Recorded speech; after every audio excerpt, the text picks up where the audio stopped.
It's Wednesday night, and that means it's time for the Lamar Thomas Show, featuring the greatest receiver in the history of college football.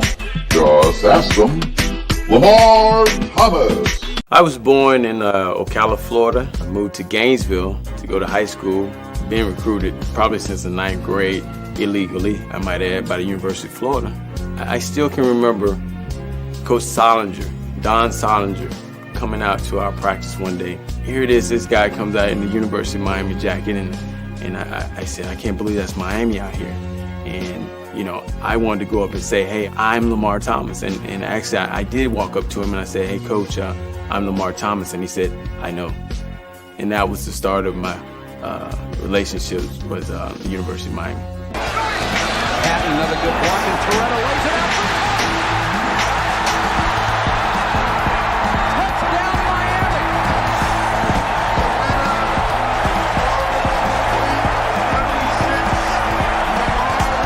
You come down here, you'll be on TV every weekend, dominating.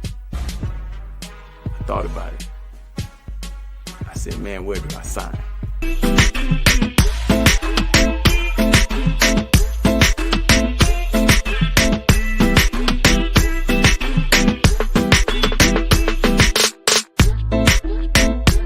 My mom, on Saturday mornings, I would wake up and she'd be holding my hand. I thought she was the weirdest lady in the world. But she was holding my hands and she would be rubbing them and saying, one day these hands are gonna make you a lot of money. She was smart.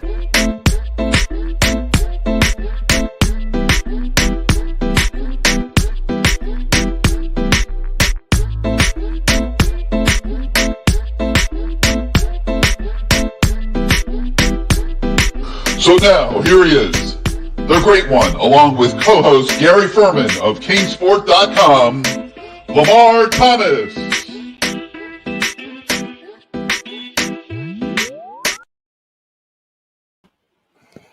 The great one. He's back. Lamar Thomas, back in the 305-954. And this is the Lamar Thomas Show. I'm Gary Ferman, the publisher of CaneSport.com. And let me introduce the man of the hour, LT, Lamar Thomas. And Lamar, welcome to your show. And I know I couldn't personally be more excited to do this with you. It's been several years since we've been able to do these shows together. It reminds me of the days when we used to go to Miami Prime and eat that great food while we talked on QAM and 790 The Ticket. Now the internet is our platform, and you've got the mic. And how do you feel about it all?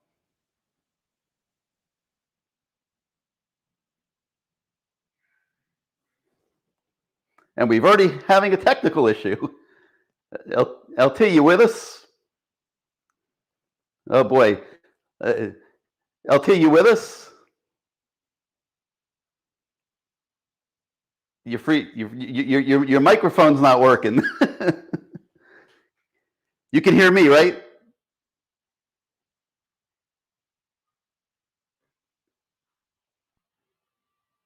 Are you with us, LT? Your microphone's not working. We can see you, but we can't hear you.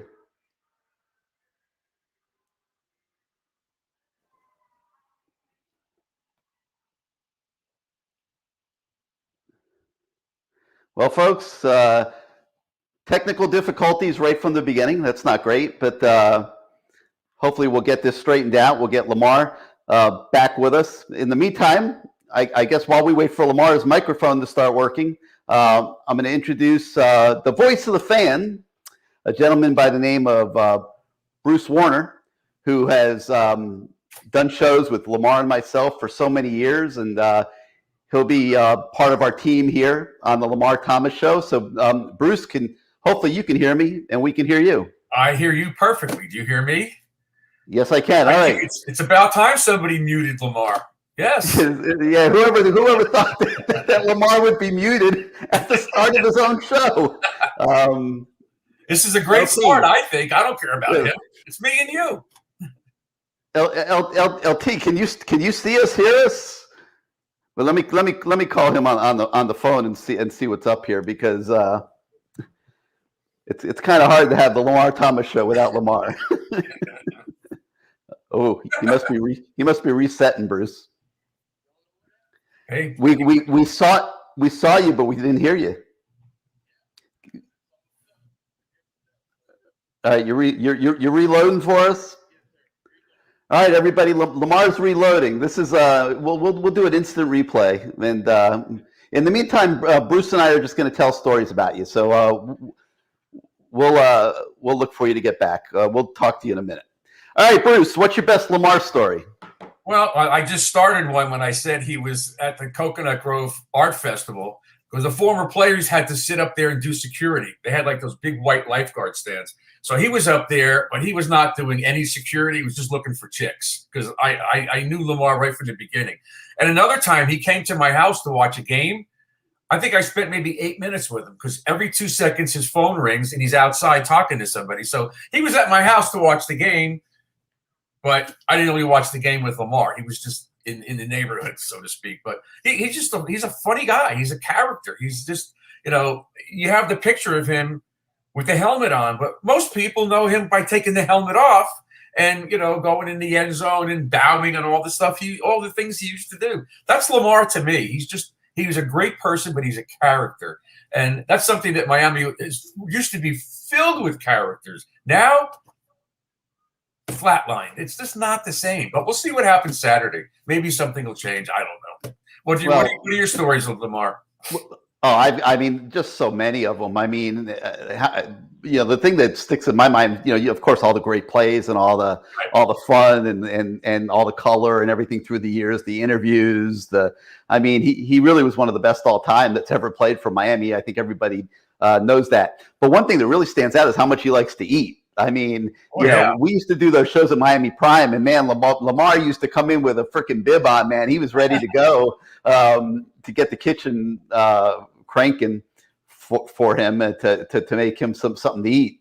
And he's already, we started the show, and he's already looking for restaurant sponsors that want to host the show, right, so that he can go eat at the restaurant while we're doing the Lamar Thomas Show. So it'll be interesting to see where that goes here in the coming weeks. Of course, we got to get Lamar on.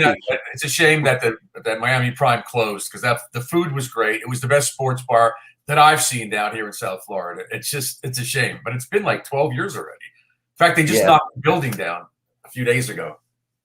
So, and the funny thing about this is we've been on for like 15 minutes before the start of the show, and Lamar's mic and everything was working fine. And then, here we go. We start the Lamar Thomas Show. Well, he did freeze a few times. And then he looked really dark. I said, Lamar, don't take this wrong, but you look dark, And he went and got a light, put the light on, but now the whole thing's crapped out. But is that something you can fix or only him? No, he's gonna have to get that straightened down on his end. We may have to get a new co-host for next week. I think he's restarting everything because I'm looking at the controls. But the funny thing is, our first guest is in the studio, but I can't bring him on without Lamar. So he has nothing to do with you or me. That's for sure. No. So he's got to wait for a moment. But so Bruce, while we're waiting for Lamar to get through that technical issue, let's talk a little bit about what's going on this weekend. And obviously, it's so exciting for the Canes Nation. I mean, I absolutely love the fact that they've scheduled this game on Saturday, and that the 2021 season is beginning on a meaningful note with a challenging, captivating engagement in Atlanta with Alabama. It certainly beats the alternative of a FAMU or Bethune-Cookman game to start the season. Well, they played Florida a few years ago. Could have won that game, but they didn't. They went to Texas to play LSU, and you and I predicted on CaneSport Live that they were going to win that game and maybe even blow them out. That didn't happen. So this makes me nervous because I look at this team and the voice of the fan. I don't know if I've seen a defense that like this in Miami in years. I don't expect them to do much at all. I can't think of one guy, and maybe you can, but I can't, that the offensive coordinator on the other side has to worry about. There's not one player on the Miami 11 defensive side that they have to worry about. I mean, I just don't see it. I think they have to play special together. And I don't know if that's going to happen. I'm worried about the D tackles. I'm worried about everybody's worried about the linebackers. They bring in DeAndre Johnson and Tyreek Stevenson. Neither one of them is in the starting 11 as of the other day. So, I mean, all right, they got these guys, but they're not even starting. That's got to be frightening to the Miami fans. That's how I look at this. People were saying it'll be a shootout. They didn't look good against Clemson last year either. So, I'm going to get it off my chest. A lot of fans were screaming in the offseason that Lashley had some really bad games. Some of those calls were really bad. He can't do that against Alabama. He has to be one step ahead and prepared for us to be able to play, 60 minutes on both sides of the ball. But, you talked last night about Manny just throwing caution to the wind and going after this kid, Bryce Young. They have to do something to get this kid early in this game worried about what's going on. I'm here. He's here. You made it to your show. I was not late. All right, let's pretend that didn't happen. Oh, it happened. Oh, it happened. We're going to pretend it didn't happen, and we're going to start the show from the top. I'm not going to play the open again because I don't think everybody wants to watch your highlights and hear about your greatness any more than they already have. But I'm going to pick up from where we left off. Okay, so the video just ended, and here we go. There he is, the great one, Lamar Thomas. And this is the Lamar Thomas Show. Hello, everybody. Welcome to our first show of a new season. And I couldn't be happier to have Lamar Thomas as our cohort at CaneSport.com and to be the star of his own show. It's decades coming. I mean, Lamar, if they had NIL back when you played, can you imagine the damage that we could have done? Oh, man. My God. You're talking about a 10th year senior. How about that? How about that? I mean, I would have stayed in forever. So how does it feel to just have finally arrived and have your own show? It feels great. I just wish the opener would have gone better, but, it is what it is, technical difficulties here and there. And I'm happy to be here, happy to be back in South Florida where I can wear my hurricane gear all the time now and don't have to worry about Kentucky fans getting mad about it. But it's been great. I'm looking forward to a great football season, being down here and watching the Hurricanes up close, watching Manny do his thing, and hopefully we win some ball games this year. How does it feel, just to be able to have your own show, have your voice? People they know they through the years, you've always been somebody that tells it like it is, good and bad. You're opinionated. You have something to say about just about everything you see. Let's be honest. Your mind is always working, and that's what's so great about you. And it's like you always know that what Lamar is going to tell you is going to come from the heart, and you're going to get it straight. Yeah, this whole thing, when we started talking about a show, it was primarily because, just the fact that, they have a lot of shows out there about the Hurricanes, and, I listen to a lot of them, and I want to voice my opinion a lot. I'll preface a lot of things by saying, hey, it's just my opinion. And I said, hey, you know what? Why don't I have my own show where I can have a platform to say what I want about the Hurricanes, whether good or bad, hopefully a lot of great, and give my former Hurricanes a platform to come on at any time and voice their opinions also. And, just have a show where, I know we love to talk about the old school, but, in reality, this is about the new school. So we get a chance to talk about these kids and hopefully and it'll be all good. Hopefully they'll do a lot of great things this year, and our coaching staff will do a lot of good things for the program itself. All right, and I'm going to bring in now. I mean, he's already been on because we were talking about you while you were getting your act together. What were you guys saying? What were you saying? Bring the first member of our team back onto the screen, and Bruce Warner, a guy that like me, you've known for a long time, and he'll be part of the show throughout the season as well. And I thought that a good way to start. I've already got. I've gotten an Amber Alert that we're going to get a visit from somebody from the Alabama camp that's kind of infiltrating our airwaves.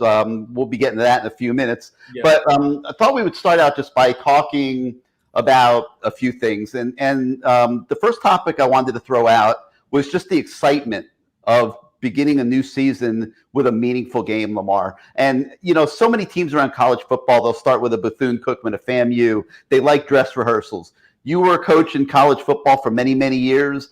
Maybe you'll go back to doing that one day. But you have a great perspective on this subject.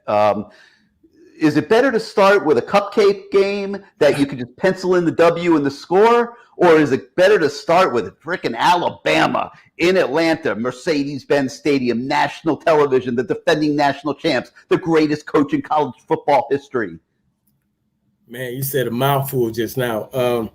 You know, as a coach, yeah, you would love to be able to start the season with the team where you could kind of get a scrimmage if per se, but sometimes it doesn't happen that way. You know, if you're on a really, really good team, you definitely want to see where you are. You know, you don't want to go into that season playing a cupcake at first and then thinking you're really better than you are and you're not really that good. It's a tough one because you can start the season off on a sour note, an L, you know, but if you take a lot of positives from it, you know, you can build upon it. Like I remember myself, when I was coaching at the University of Louisville, we played Auburn, and it was Lamar Jackson's first game, and we lost.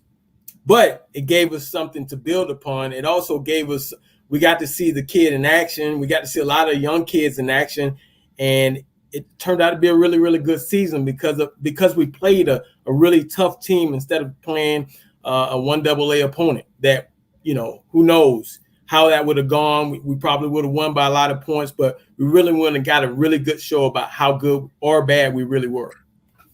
You know, it's interesting, Lamar, you mentioned that because Saturday is Bryce Young's first start. So maybe, you know, they could rattle this kid's cage. I think that might be the key for Miami because their defense doesn't look that strong, but they could go after this kid. What do you think about that? Well, you know, Lamar Jackson in his first start.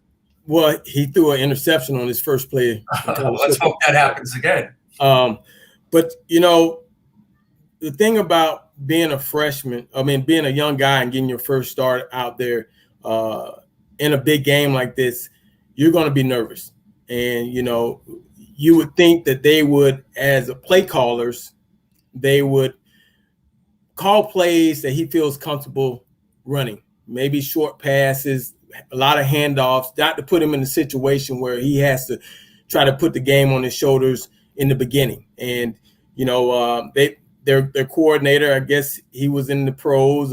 He was at the Texans and Penn State. He was O'Brien. He's been around a long time. So hopefully for them, that's how they do it. But I really believe Manny and those guys are going to say, hey, you know what? We need to come after this guy. We need to see what he's made out of. We want to see what they're made out of. We feel very strong about our secondary, our D-line. So let's see what they're made out of, and let's go from there. So, but again, it's my opinion, and we're not in there. So we don't know what's going to happen. All right, and I'll just throw out to our viewers that you're welcome to send comments into the show. You see some of them popping up on the screen here as we talk. We want this show to be interactive. If you have a question for Lamar, feel free to send it in, and we'll try to get it answered for you. But the next thing I wanted to talk about, Lamar, was just, and I've been doing a lot of radio shows and stuff this week, and everyone asked me the same question, and I don't really know how to put my hands around it really, but it's the expectations for Miami this year. And when I look at it, I think the bar has got to be at least 9 wins. I think if they don't win the Coastal Division of the ACC, there is no way you can call this season a success. I don't see how you can do that. What do you think should be the fair expectations for this team this year? Well, I consider this year Manny's year. You know, I think this is the year where he makes his move, per se. They've had some seasons where they won some games and that they should have lost, and they've lost some games they should have won. So this is the year where he has to put it together. and try to put it together. Now, of course, you're playing the number one team in the country. I say my expectations of this game is you go out and you have a good showing. In the third and fourth quarter, you have a chance to win the game, kind of like the game they played against Florida, where you have an opportunity to at least win the game. That gives you something to build off of. Now, let's say it doesn't happen that way. The season starts after this really, really tough game, I believe, because, the SEC is a really, really good conference. I coached in it at the University of Kentucky, and they're real physical. They play, and Nick Saban's a really, really good coach. Got a chance to coach against them before. You got to go out there. This team has to go out there and just see where they are. They got to go out there and try to bust these guys in the mouth. They're the underdogs. You're an 18-point underdog, 19 points or whatever it is. You really don't have anything to lose, man. You just go out and play ball. And the good thing, we have Orett Lashley, who's been a Alabama killer. He's beaten them twice, maybe 2 or 3 times as a coordinator. So it gives us some confidence in this game. Yeah, last year Florida almost beat them. It was a high-scoring game, and Mississippi almost beat them with a high-scoring game. So they could be scored upon. And this was last year's defense. Now, I think Miami has a shot of scoring 30 points against them. I don't know what they're going to do defensively, but they need some breaks to win this game. They cannot have these stupid penalties where it's fourth down and bang, somebody pushes somebody, like something like Caesar would have done back in the day, and get a penalty, and it's an automatic first down. They can't do this against Alabama. Yeah, you can't against a really, really good team. You cannot shoot yourself in the foot. You have to go out and play pretty much flawless. And if you're able to do that in the beginning of the year, that's a good thing. You want to make sure no dumb penalties. As a coach, you continue to talk to these guys about no dumb penalties, check emotions at the door. Let's go out and play ball. This is a game where, if I was playing, I would say to myself, this is an opportunity for my name, my brand, my team, everything else to be put on a pedestal, in the limelight, as per se. This is an opportunity for us to become household names here. This is like the old Florida State versus Miami game at high noon. This is a game where everybody's going to be watching. Vegas put that 18 to 19 points out there. It's pretty enticing to a lot of people. So people are going to be watching this game, and it's going to be a great opportunity for these kids from Miami who America doesn't know, because Miami hasn't really been on the forefront in a while. So, this is a great opportunity for all these kids, the coaches, the program, to get back to some type of, this, you got to get back to that. So this is a great opportunity for the University of Miami. And Lamar, I noticed today in the press conference that you could tell that the game day is approaching. It was a whole different look on Manny Diaz's face today, and you could tell his mind's racing in 8 million directions, and it's starting. The game's coming now. It's getting to be crunch time and preparations for the game. Take us inside. I mean, you've worked with you worked with one of the hardest guys to work with in college football, and Bobby Petrino, and Stoops at Kentucky is a pretty intense guy and whatever. Take us inside the mind of Manny Diaz and what's going through his head right now. Again, I think a lot of it has to go down to just our team being able to go out and execute what we want, on offense, not have dumb penalties or give the ball away. On defense, making them drive the ball down the field, sustain a drive. Don't give up the big plays. Also, getting some turnovers, there's a lot, like you said, there's a lot of things going through his mind, but I think one of the most important things, he just does not want this team to go out there and basically kill themselves. You got to play up to the potential, and everybody talks about, and I've seen all the comments about how great they're playing in practice. You have to be able to translate that from Green Tree to the Mercedes whatever it's called, Mercedes building. So Mercedes-Benz, Mercedes building. Mercedes building. That's all I know. Some Mercedes. So you got to transfer it. It has to translate out there. And if you can do that, you have a great chance to, and it's so early in the season, but you have a great chance to shock the world, because I don't think anybody that doesn't have orange and green on thinks that the University of Miami has a chance. And that's where they have to just go out there and play balls out. Do you think we could be physical with these guys? Because we're going to have to be. And I don't know how physical our defense is, because we're somewhat undersized, especially compared to their massive offensive line. I think I look at that and I don't know, they may be able to run the ball 80 times and score 15 touchdowns. I don't know. But we have to be physical to have any chance of beating these guys, Lamar. Yeah, and again, the SEC is a physical conference. I coached in the ACC and I coached in the SEC. It's a very physical conference, and they're going to try to use that to their advantage. But Manny's calling the defenses now. No excuses. You got it all to yourself. You call the defenses. You know what's coming. They're going to try to run it down your throat. And we saw last year against North Carolina, we couldn't handle it. Wow. So here it's coming. And it's going to be up for that D-line, those guys up front, to keep those guys off those linebackers so they can run free and make plays. And the secondary guy is going to have to come up and make tackles and beware of the play action. So it's going to be it's a chess match. It's going to be an interesting chess match. I'm sure Manny and those guys have gone over everything. They're ready. They have to be, because you don't want to show up to the Mercedes Dome or building. I don't know. You'll get it right one of these times, Gary. The place in Atlanta. You got to show up there and you got to be ready to play. Cannot be because if you don't, you're going to be embarrassed. All right, Lamar, we got a question sent in from T-Dog in Lovett. Lovett, I guess it is. They want to know, did Gino win that Heisman or did Lamar win it for him? That's a good question. My guy Gino won the Heisman, man. He had a great cast of characters around him, and we rallied on that big-headed guy. And he did a lot of great things, man. It was a great year. I wish it would have capped off with a victory in the Sugar Bowl, but it didn't. But we had a great time. It was a long year, but yeah, he won the Heisman. He had a lot of nice passes, throughout the year. A lot of big plays.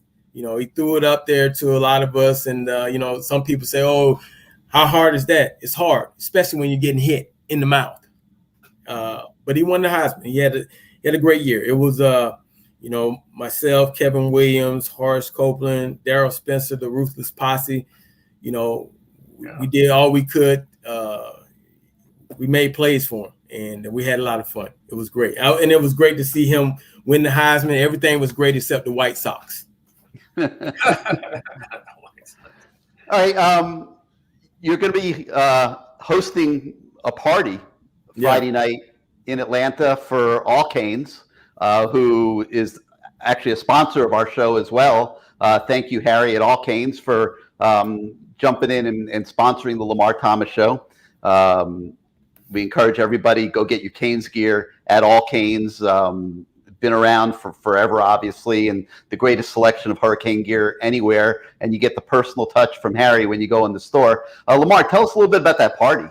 Yeah, you got to come out to this party now. This is going to be one of those epic LT and Harry productions. We've had some great parties along the way. We had the one out in Arizona. We had the one in Florida State where we were rocking the house. But this one's going to be in Buckhead. It's going to be in Atlanta. We got Reggie Wayne coming out. Melvin Bratton. It's the Beat Bama Bash. I love that. The BBB. I can guarantee you guys it's going to be an epic party. For more information, go to the front page at allcanes.com. Advanced ticket sales in on Thursday. I think they were going for $16 a piece. You got to come on out. This is going to be a great party. We're going to have a lot of fun. You got the greatest receiver in Miami history. It's not me, Reggie Wayne. He'll be there. I might even get an autograph from him. And Melvin Bratton. I mean, he's the king of Atlanta. He's the guy. So come on out, enjoy yourself. I think it's 5:30 to 8, if I'm not mistaken. It's going to be a great time. So go to allcanes.com, get your tickets. And the advanced sales end on Thursday, folks. So if you want to get, I think there's a pre-sale discount. So if you want to get in on that, make sure you buy your tickets by Thursday. All right, Lamar, we're getting infiltrated. The Crimson Tide is in the house, and there's somebody that's broken into our studio who wants to come and spend a few moments with you on your show. Let's see if anybody remembers this guy, Mr. George Teague, who made what I would call one of the greatest plays in college football history. And George, thank you for coming and joining us tonight on the Lamar Thomas Show. It's a moment in Lamar's life that he certainly will never forget. And you were the cause of it, obviously. Before we get into conversation about that night and that play, let me go ahead and play a clip of it just to remind everybody of what happened in that game in 1992. Look at it. His eyes are lighting up. Look at, oh boy, we got trouble coming, Lamar. That's it, blitz. Passes away, penalty flag down. Lamar Thomas has got it. Lamar. That's it, blitz. Should we just stop it right there? What do you think? Run! No! You ran all the way to the house, right? Nothing happened at that point, right? Get out of bounds. Hey, what about that throw by Gino Win? Oh, that was probably one of the greatest. That was a great throw by Gino, wasn't it? It was awesome. And what was it? Who was the guy that was supposed to be in coverage on that play that was like nowhere to be found at that point? He got beat. That guy got beat. Got beat. He got beat pretty bad in 2-man. He got beat pretty bad. And if some other guy would have just continued to loaf and been tired about, scoring a touchdown 3 plays before that, I would have had a touchdown. But no, you want to steal my lunch money, as the Alabama fans said, against the fastest player in college football. Don't be throwing up air quotes. What? You was fast. Don't be trying to call me slow. I was not the fastest man in college football. Hell, I wasn't even the fastest at my position on my team. But Teague, man, I just wanted to have you on the show, man, and talk to you. Let the Miami fans see and hear you up close and talk about that play. You and I are forever connected by one of the greatest plays in college football history. And last night on your show, I got a chance to hear what you were thinking in that play, and you got a chance to hear what I was thinking, and we kind of want to rehash that a little bit. So let the fans know as that play went on, build it up and let them know what you were thinking up until when you got tackled by one of my guys, because I was coming. Actually, let me play the whole thing. Let me play the whole thing first, and let's give George his time here. Let's. That's it, blitz. Passes away, penalty flag down. Lamar Thomas has got it. Lamar Thomas is on his way down the sideline. George Teague is after him and runs him down. Takes the ball away from him. Teague's got the ball. And they tackle Teague back up the 12. But they got a penalty flag all the way back up here at the 11. Lamar, notice he pulled his helmet off just like you. Yeah, you know what? I wanted to ask you about that before we even get into it. What was up with all y'all taking y'all helmets? Was that a play on us? Was that a get back to Miami? Because that was our thing.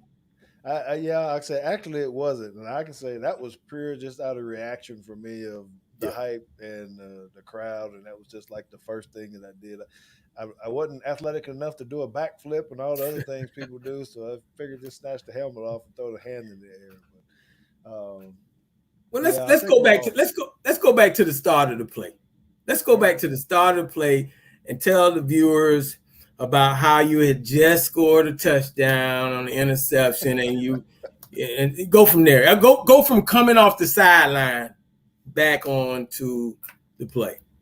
All right, I can do that. And yes, I did have an interception return just Oh a few God. plays before this play.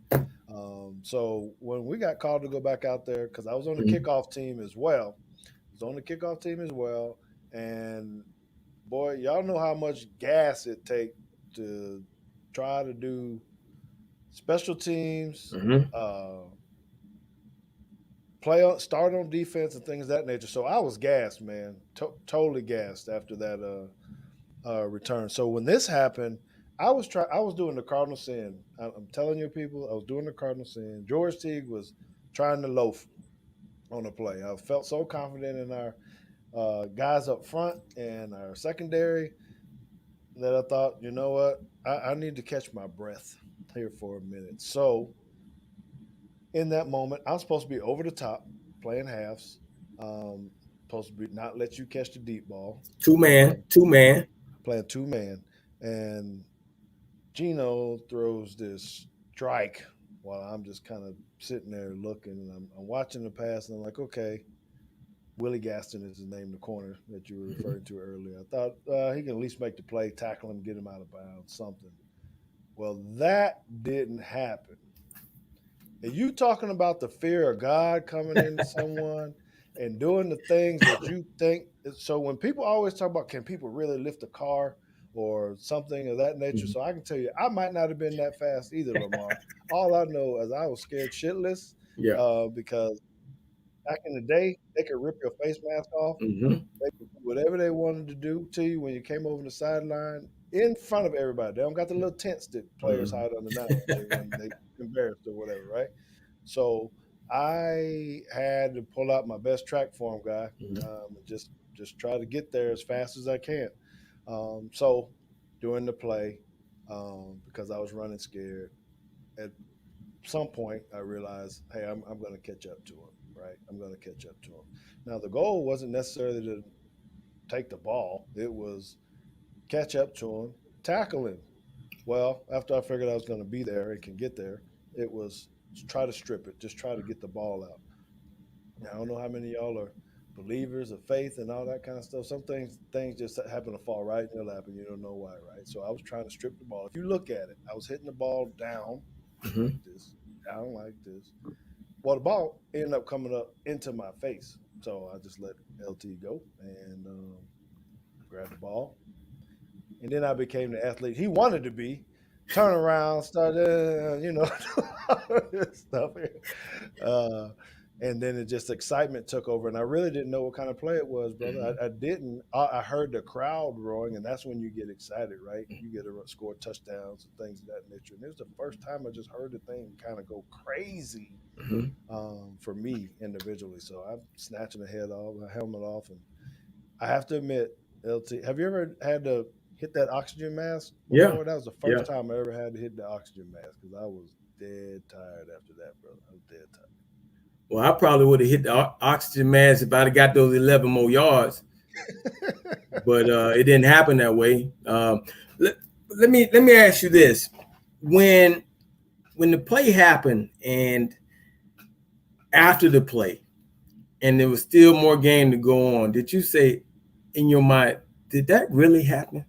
Did you say to yourself, like, did that happen? Because you remember the flag was thrown and it was called back, and we still had to continue the game. It was the third or fourth quarter, I can't remember.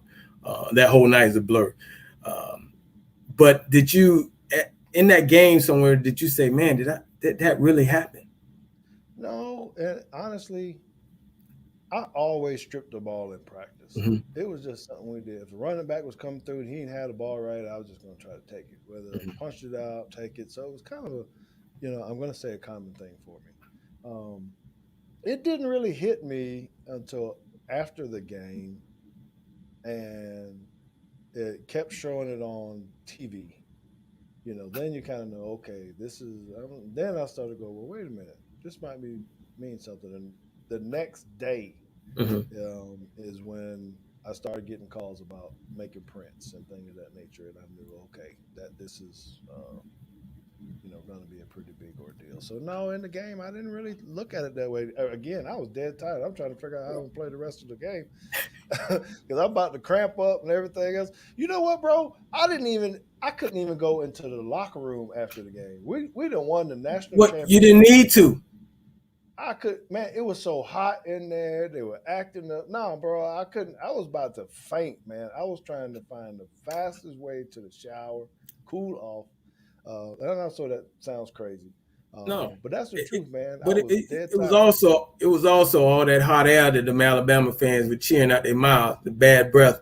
But let me tell you something, man. So here's my side of it.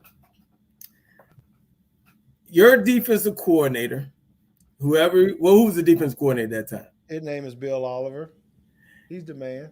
He did an outstanding job of changing defenses that night, because the first half you guys bailed a lot. So we tried to throw deep. We had no check. The only check we had, if you come up and press, we going deep. And you guys came up, put everybody at the line, 11 guys up there, we going deep. Well, what we didn't realize, you guys are running out. So it was like playing volleyball back there. So we came out the second half. I said, oh, okay, they up press again. Here we go. He's going to run back. Well, Gaston, he didn't run back. He stood there and tried to jam. I said, oh, no. I said, I got this fool. I looked back. The ball was right there on the money. Boom, caught in the side. Committed the cardinal sin of, as a coach, as a wide receiver coach, you hear me say this a million times in practice. Ball in the outside arm, ball in the outside arm, ball in the outside arm. I committed the cardinal sin that night. I had the ball in the inside arm. If I had the ball in the outside arm, you probably don't get the strip. Probably run out of bounds. You probably, I don't know, you probably miss. I don't know what could happen. But I had the ball in the inside arm. So I'm running, but I'm not thinking of that. I'm thinking, Gaston, that's it. He's done.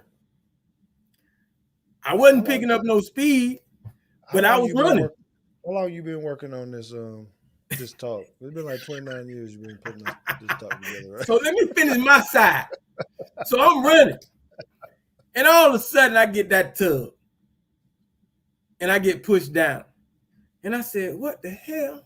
And I remember in our practice, Kevin Williams and Horace Copeland, because they were faster than me, they used to do it all the time. They run me down and, we play tag. Or I thought maybe as I was running, because I heard the footsteps, I thought maybe it was one of them.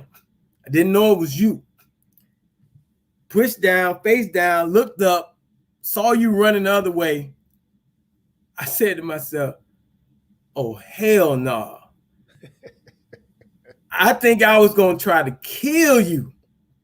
I was hoping you cut back, because I was going to try to behead you. But it didn't happen. Somebody tackled you. And there was the iconic picture, of course, of me with my head over under the towel.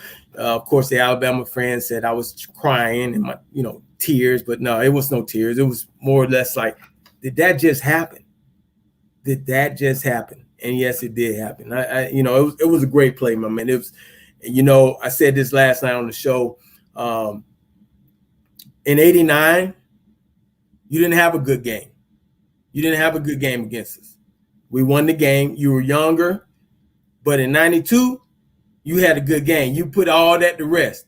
I was not mad about, and it didn't bother me that you did it.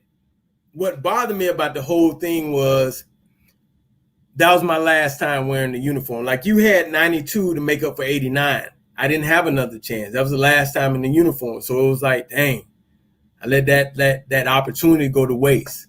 But it was a great play. Again, we will be remembered forever for that play. We'll be old men. Well, we already old men. You got a lot of gray in your beard too, dog. Yeah, man. I normally try to dye this thing, but okay. Well, it didn't work this week. But listen, we will be forever connected. But enough of that game. I don't want to talk about it no more. Let's talk about this. We got to talk about it, because no, we don't have to talk about the game, really. Well, okay. Let's talk about is the circumstances around the game, because a lot of people don't really understand how it was. We're talking about the play and all that kind of stuff, but I think there was so much emotion and hype around the game. Two different types of schools, two different types of players, whatever, right? I'm not worried about carrots and all that other stuff. We're a good team. We were just so motivated Right. that because, I mean, I don't know how many riders there are, 32, 36, whatever it is. Only one team was picking us to, one person was picking us to win, right? You Right. guys were rightfully, liking to talk, like to stir it up. That's you guys' style. Correct. It is what it is, whatever.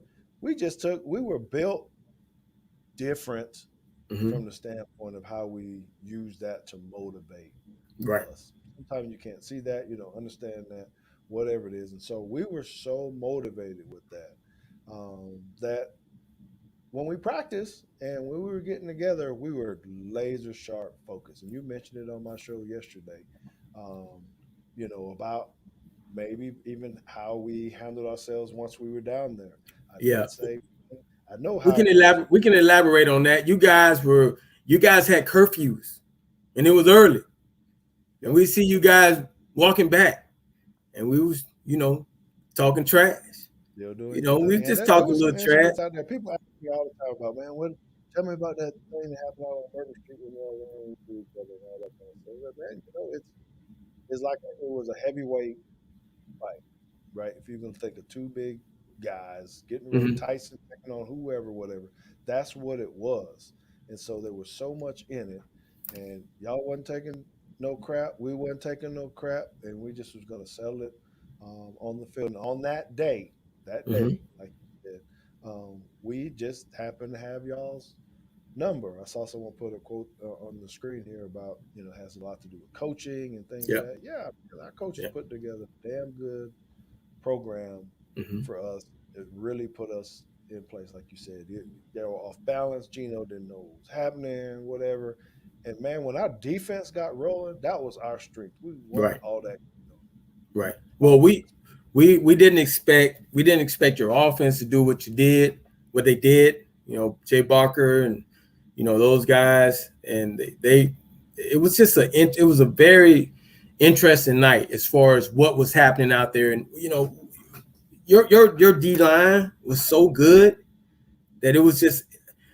I told you last night when they tackled Kevin Williams in the backfield on a reverse, the two ends, I said, "Oh hell no, it's gonna be a long night right here."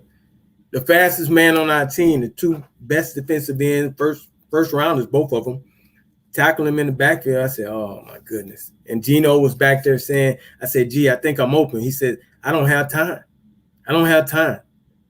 And it was a straight butt kicking. But again, you guys, like we alluded to last night, it was a long year for us. It was a long year, starting with Hurricane Andrew, not making excuses, but it was a long year. We had a lot of close games, and we won them. But we hadn't lost in so long. I think that month off that we had, and everybody's telling us how great we were, and we believed it. It creeped in there, and it showed in the performance. You guys had a different type of angle, a different type of revenge, a different type of motivation than we had. We didn't have that same edge that you guys had, and it showed from kickoff. It was a whole different. When they said roll tide and that ball was kicked off, I said, "Oh man, what in the hell have we got ourselves into?" And it was just you guys played physical on both sides of the ball. You guys made a lot of plays, and it was almost like sometimes we thought you had 12, 13 guys out there. I mean, you knew exactly what we were doing. I mean, it was. Hey man, it was a very interesting night. I remember, like you said, that you didn't go in the locker room because you could barely make it. Well, I sat there for a while and looked at the scoreboard and said, did we just lose this game? Because we hadn't lost in so long, almost 2 years. I'm sitting there going, did this just happen? Did they beat us? And you talking about giving my money back. Man, you must be crazy, boss. I'm still trying to get some money from somebody else. Oh, what's wrong with you? Hey, he took my lunch money. That's what he did. but man, I tell you this, getting to know you getting to be your teammate with the Dolphins. We were actually, guys, we were teammates with the Dolphins. He came down here, and he was my teammate. And, you know, we talked about this last night. You know, a lot of junk was talked in the locker room by everybody else. Yep. You know, I think when he and I got on the field and we had our skirmishes in practice, you know, I was going 100% because I was like, man, I got to make up some type of ground. And, you know, he was a very good teammate, guys. He was a very good teammate. He never really brought it up. He laughed just like everybody else. I laughed. Shit, you got to laugh at yourself sometimes. But funny story, and I said this last night. We were walking to the car. We were walking to our cars, Dolphin parking lot. Him and I walking through the tunnel, the hallway. And I saw him pull out the Mercedes key.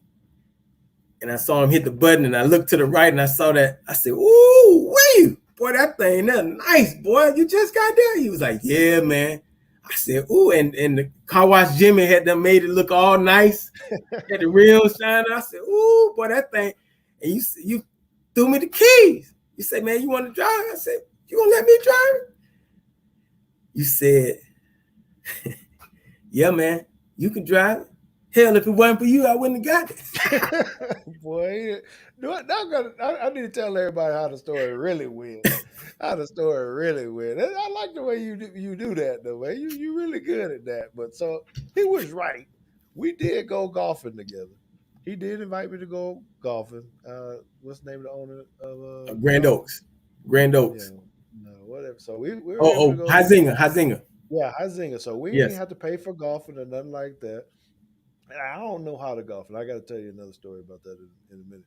But so I'm out, you know, we having a good time. I don't know how to golf, right? So LT and we coming off, and he like, "Hey, I want you to meet my mama, man." Yeah, I said, "Okay, yeah, this is cool. We going somewhere, man. We going somewhere." You know, now he want me to be. It's like getting married. You know what I'm saying? I want you to meet my mom. So I'm feeling good. Mama come over. He's like, "Hey, Mom, I want you to meet someone. This is the reason why I couldn't buy you that house that I said buy you." I said, "Oh, come on, man." I said, "Come on, man. That's how the story went." You know what I'm saying? Listen. If you can't laugh at yourself sometimes, you know, obviously we talked about this too. You know, we made a lot of plays in college football and in the pros. We made a lot of plays. And, you know, unfortunately for me, I was on your highlight film. Hey, I think I'm winning. There's a lot of people on my highlight film. I'm on one person's highlight film at the highest level of the game, and that's all. I think I won. So, you know, it is. That's all part of playing the game. If you go out there thinking that it'll never happen to you, then you're wrong. I mean, all the greatest players have had something happen to them where somebody is sitting somewhere else saying, "Hey, man, I covered Jerry Rice one time. I got an interception." You know. Well, you alluded to it because when we played and I'm humble enough to say that, hey, he's right. In 1989, I saw Hill talking about that. Man, I didn't have the best game. I can remember getting trucked, on the goal line. Mm-hmm. By Stephen McGuire. You know, this is the big league. You know what I'm saying? I'm up in here, man. Why they got me all up on the goal line like this, man? I'm a corner, man. I need to be back here doing some other things. You know, so I remember those, and you're right. Those are things that motivate you, try to get you going. Man, I've been hit in the back of the head, turned over. I've been beat. I mentioned that your teams you guys don't like either. Florida, man, a year before that, man, I couldn't cover nobody, bro. I'm literally like crying. I didn't put the towel over my head, but I might as well have because I was like, "Coach, man, I can't tackle nobody." And he looking at me like, "Man, you better suck this up, man." Yeah. They coming after you, bro. And we lost the game 35-6. I mean, we got handed to us, and that was the last game that I lost. After that, hey, Lamar, look who just showed up. Well, look at here. Speaking of a great pass, it's that guy. One of us had to go for a run. I didn't have a fake hip or new hip excuse, so I'm trying to keep my old ass in shape. And let me tell you, that little bit of hills that are in downtown St. Paul, Minnesota, are big to us boys from down in Florida. So listen, Gino. We were talking about the play, and we were just describing what we saw and what we felt. And, again, what a great pass you threw. Man, I'm sorry that you missed out on 89 yards and a touchdown, but dang, that was one of the best passes you had the whole game. He still got the yards. Oh, hell no. None of it counted. None of it counted, George. None of it counted. That would be Antonio Langham's fault for jumping off sides. Let me put it to you this way: early in the game, and since I talked with Coach Stallings and Brother Oliver, and they were like, I remember the first time I saw your DC, he just said, "Man," he goes, "they made it tough on you," and I go, "What do you mean?" He goes, "We knew you called every play, and we knew if we were going to blitz or show blitz, you were going to audible." And he goes, and we did it. And then we didn't need to bring more than 4 guys because your old line couldn't block us. So we kept showing blitz. I remember coming off the first couple series after my head had hit the concrete turf at the whatever they call it, Superdome, Mercedes-Benz, and counting ceiling tiles. and I remember saying to our calling upstairs to our OC, and I just said, "Hey, what are they coming out to?" I go, "I know they're showing blitz, and I know they're coming out. But I go, what are they coming out to a 2? Are they coming out to a single high safety? Just so I know." I'm like, okay, if they're going to fake it every time, I'll call plays based on what I think they're going to come out to. Well, I don't know yet. We got to run a few more series. I'm like, few more series? I'm getting my ass kicked. I'm like, I'm done with a few more series.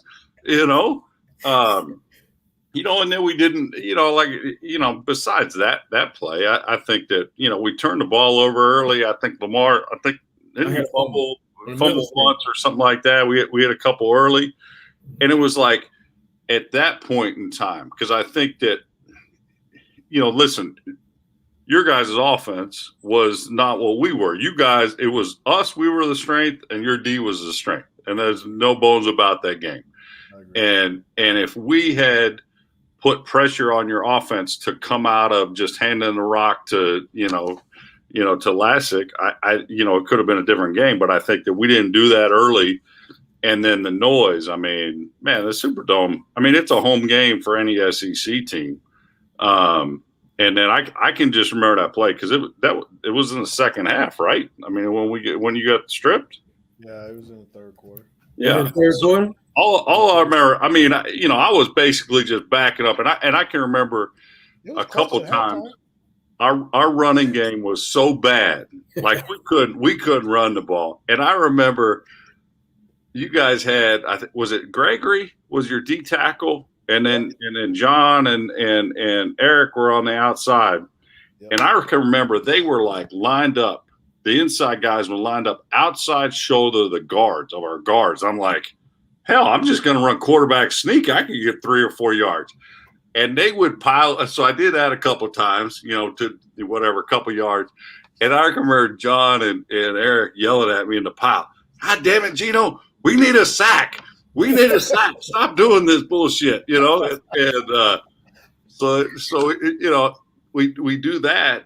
And I can remember, in the third quarter, we were backed up. And I remember you guys were throwing blitz, and I was just backing up, and it was just like old Dan Fouts style, just back up, and I was like, hell, I got one-on-one on the outside. I'm like, I can either throw this and beat, because all I was looking at was you. I was like, can I throw and beat the safety to the sidelines? I'll just throw that ball to the sidelines.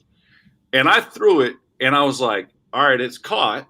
And then I'm like, I started walking off the field because I was like, hell, I'm not running 90 yards downfield to shake Lamar's hand, especially when we were getting our ass kicked, And all of a sudden, I'm like outside the numbers, and I see you with the ball, George, and I'm like, what in the hell? I'm like, how does George have the ball? And then, and then I'm like, and then add insult to injury. Then the play gets called back, and we have to go back out there on the field and run another play. I was just like, man, it just wasn't going our way, and you guys played a hell of a game. I think, listen, I knew going into that game how good your defense was. And I can remember Spurrier at the Heisman said, no, you guys are going to do well. And I'm like, but Gregory was hurt against Florida. So you only had 2 of your D linemen. Against us, everybody was healthy.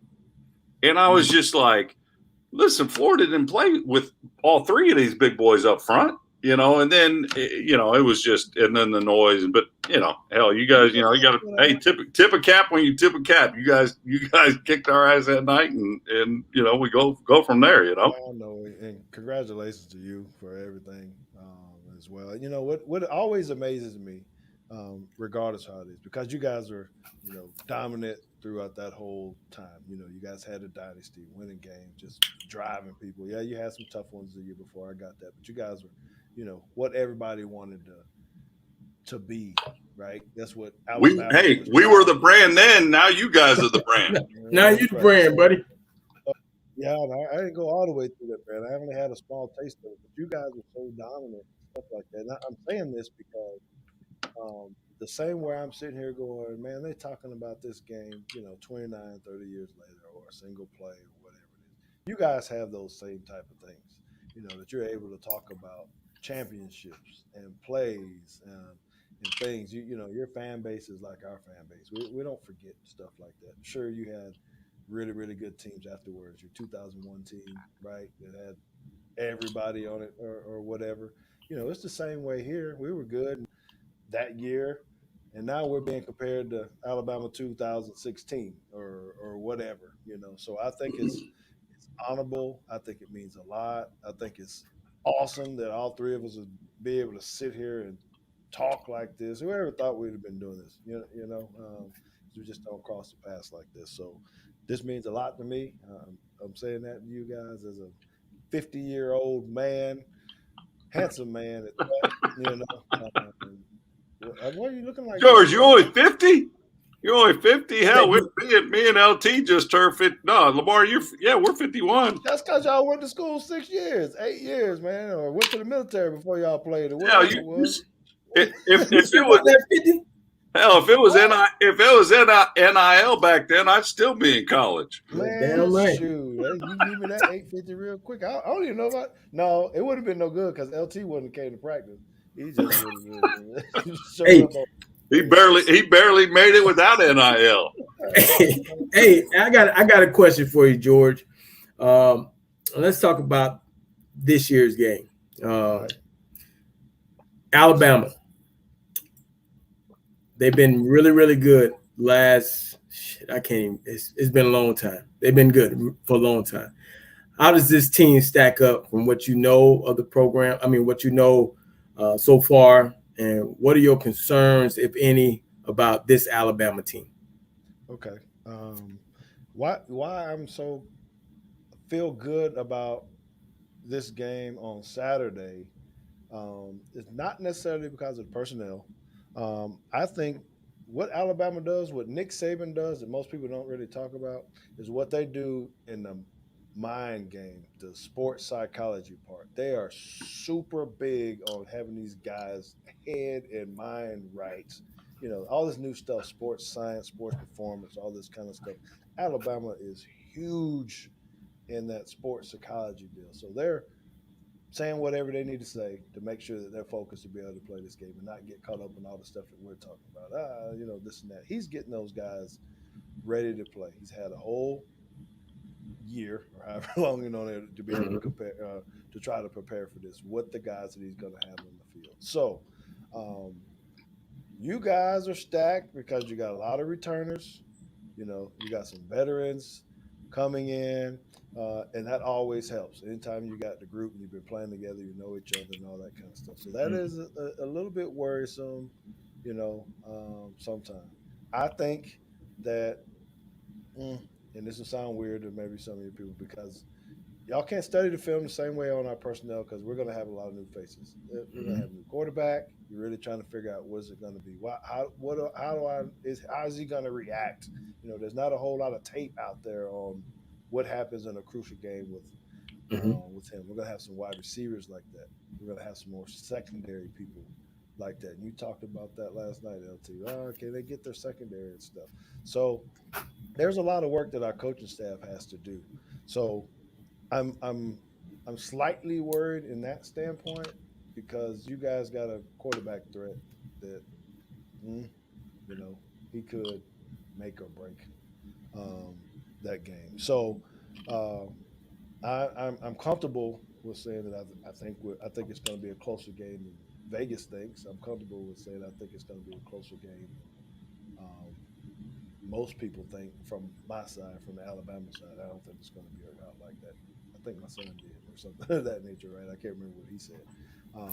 But I think as long as we can do what we did in 93, January 1, run the damn ball, if we can run the ball, then I think we got a good chance. If we can't run the ball, then I don't know that I want to put that in Bryce Young's hand. George, how good's your defense? I mean, literally, like I told Lamar, there's 6 preseason first team All SEC guys on your defense. You know, I mean, like I look at this game as it's strength on strength. Miami's strength is, like you said, there's a bunch of guys coming back and they're mostly on offense. Defensively, you got a bunch of studs. I mean, there's people saying that this could be the best defense Saban's had in the last 5 years. I'm like, when has he had a bad one in the last 10? I mean, you know what I mean? I look at that and I'm like, and like you said, preparing sports psychology wise, I think besides that, when you guys are paying analysts $500,000 that can't even coach on the field, and they're going through every nook and cranny of every game plan, I think that, you know, they're going to know everything and where to be. And I just look at that as like, man, if this is going to be one of the best defenses that Alabama's had in the last 5 years, I don't see, I mean, maybe closer from the standpoint that your guys' offense, the QB's young and you lose so much talent on the outside. Maybe Alabama doesn't score. New coordinator also. We got a pretty dang good offensive coordinator. I can say that too. And, Y'all have scored. What's this? You've scored like 24 points in 35 straight games or something crazy. I mean, it's sick, you know. But as O'Brien, you like O'Brien, the new guy? I think it was pretty interesting hire that we were able to grab him. Yeah, sure, maybe there's some money in that, but I think when you come in there, it's just another good offensive brain to bring down into high school. To college. But I want to go back to what you were talking about on the defense side of the ball, how we're ranked and all that kind of stuff. One of the things that I do know is that some of the younger guys, he does a good job at least trying to get those guys on the field, get a little bit of playing time as freshmen, right? And he has to. He's recruiting all these guys right behind each other, so they're trying to keep them out of the transfer portal, I guess. Well, when you're blowing people out, you can play them. I mean, so we got some young corners, and I'm gonna give him some props on here because I need you to watch him, not in fear or whatnot. But he's number 13 for Alabama. His name is Malachi Moore. He wears number 13. He's gonna be playing corner. He was really, really good last year. Really good. He didn't start, but he's gonna be on the field this year, and he's probably gonna make some noise because he's a pretty doggone good guy. And we got some other guys like that are young that just, you know, hopefully the stage isn't too big on them and we can, you know, make some things happen. But anyway, fellas, I think it's going to be a good game. I'm looking forward to watching this one. I can't be at the party you're going to have, big fella, but maybe you going to the game? No, because I can't. So I'm an athletic director now, so I can't be there. Right. Because we play on Saturday. At Jerry Jones's practice facility, actually. Okay. So it's a pretty big game for us. We're in a bowl game. We call it a bowl game. Catholic well, bowl, I'm pretty sure that they will show our play where all 3 of us are involved. I don't think so. Not at the neutral site. Hey, man, first of all, when I coached at Kentucky and we went up there to Alabama to play, I was talking to Mario Cristobal, before the game, and he said, by the way, LT, in 3 minutes, I wouldn't look up at the scoreboard. I go, what? I wouldn't look up. He walked off. I said, of course, 3 minutes. I looked up. Oh, why? And the crowd went crazy. They love that play. Lamar, did you have to go in the booth? At least you're not on the mural of the wall in the press box at Alabama Stadium. They got, a mural of all the games. I'm on my ass putting out my hand, and either Copeland or Curry's helping me up from knocking me down or sacking me. Hey, man, I've been to Alabama a couple of times, and once people find out who I am, I get free drinks, free food, red carpet, all kind of things, man. You ain't slick. I know what you're trying to do. I appreciate it, bro. No, my boy said if he was running the Jumbotron, he goes, I would find you in that stadium and put you on the Jumbotron. And he goes, every Alabama fan is going to cheer for you. Every Miami fan is going to cheer for you. You can run for governor right there in the game. Oh, that's funny. That's a good one. That's a good. Hey, LT, I got a question, man. All right. Because I'm really curious. It just hit me a minute ago. All right. Why number 36? Kind of an odd number for a wide receiver. Well, when I got there, I wore number 1 in high school, and I got there as a freshman. Number 1 was taken by a kicker. I think it was Edgar Bennis or something like that. And he was a senior. And so Jimmy said, I said, Coach, I thought we talked about number 1. And he, Jimmy, no, I don't remember that. So I said, all right. So he turned around and came back and he said, you know what? A senior wears number 1. You want to take it from him? And I kind of said, nah, I just take whatever. So I got 36. And I really wasn't feeling 36, bro. I wasn't feeling I was a freshman, but hell, we wasn't playing. We were redshirted, so I wasn't feeling it, bro. I wasn't feeling it at all. I was like, next year I'll get something else. And it happened. The moment happened. I was in a club. And this girl that I was trying to catch up with for a couple of weeks, I finally got a chance to talk to her. And so I'm talking to her, and we just rapping, we talking, everything's going good till her friend came over. And her friend said, who is that? And said, oh, this is Lamar Thomas. He played for Miami. She said, he played for Miami, and she looked me up and down. Of course, I was skinny. I didn't look like a guy. She said, he played for Miami? She said, yeah. She looked at me. She said, you play for Miami? I said, yeah, I play for Miami. She said, what's your number? I said, 36. She said, girl, he lying. That's Benny Blade's number. And snatched the girl away. I said, I'm keeping this damn number. I'm going to keep this damn number. I'm going to make no way. That's why I kept 36. Man, and let me tell you, that's funny. Let me tell you about Jimmy and my number when I came to the Dolphins. So when we came in there, because I'd been wearing 31 right all while in my NFL career. And so when I came there, I think his name's Sean Wooden. Sean Hill. Sean Hill. Wasn't Marion? Well, Brock Marion had 31. Not when I came. Brock came after me. So it was Sean Hill. It was Sean Hill. Yes. He had on number 31, right? So what's customary, right? If you want a number, and he wasn't proven yet. Right. He wasn't the starter or whatnot. So I thought I was going to do like everybody else. Hey, man, let me buy that number for you. Right. From you, I give you some thousands or whatever, and that's my deal. Let me try to keep that. So I didn't already talk to Sean, and we done worked out the price. He already agreed.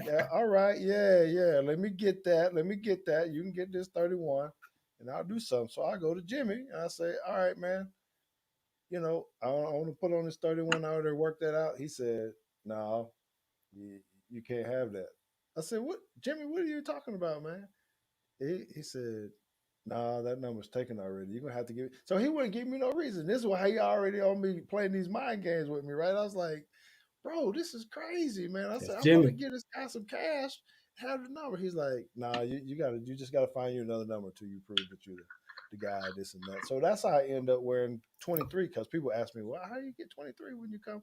Someone that has the number. I said, no, Jimmy kind of pigeonholed me into wearing that number, and that's how the whole year went. We had our little pieces, but I mean, me and him were at it all year long. You left us, and when you left us, I thought that and you cleared it up last night. I thought you left because of me, but it turns out you left because you and Jimmy about this money thing.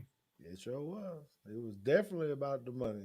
It ain't like these guys nowadays. They worrying about shots and COVID and all that other kind of stuff. I was just trying to keep the paper, and he caught me. And I don't know what your guys' experiences were with this. And this is the first time that it really happened to me. And I got mad respect for Jimmy. Awesome coach, the way he does what he does, all that kind of stuff, right? And the rules were different back then, right? But Jimmy caught me after one of the hardest workouts. What's that guy's name? Coach Gamble, I think it was. Yeah, Coach Gamble, John Gamble. Man, used to kill us, man, all the time, right? So I'm in the weight room. I'm trying to recover or whatever. Here comes Jimmy Johnson, man, in the weight room. I don't know how, but anyway, I'm in there by myself. And he said, hey, T, can I holler at you for a minute? I don't know if I'm enlightened because the head coach come and talk to me or what. I'm like, yeah, what's up? Man, he said, hey, bro. He said, we're going to need you to take a pay cut. I said, ooh. What?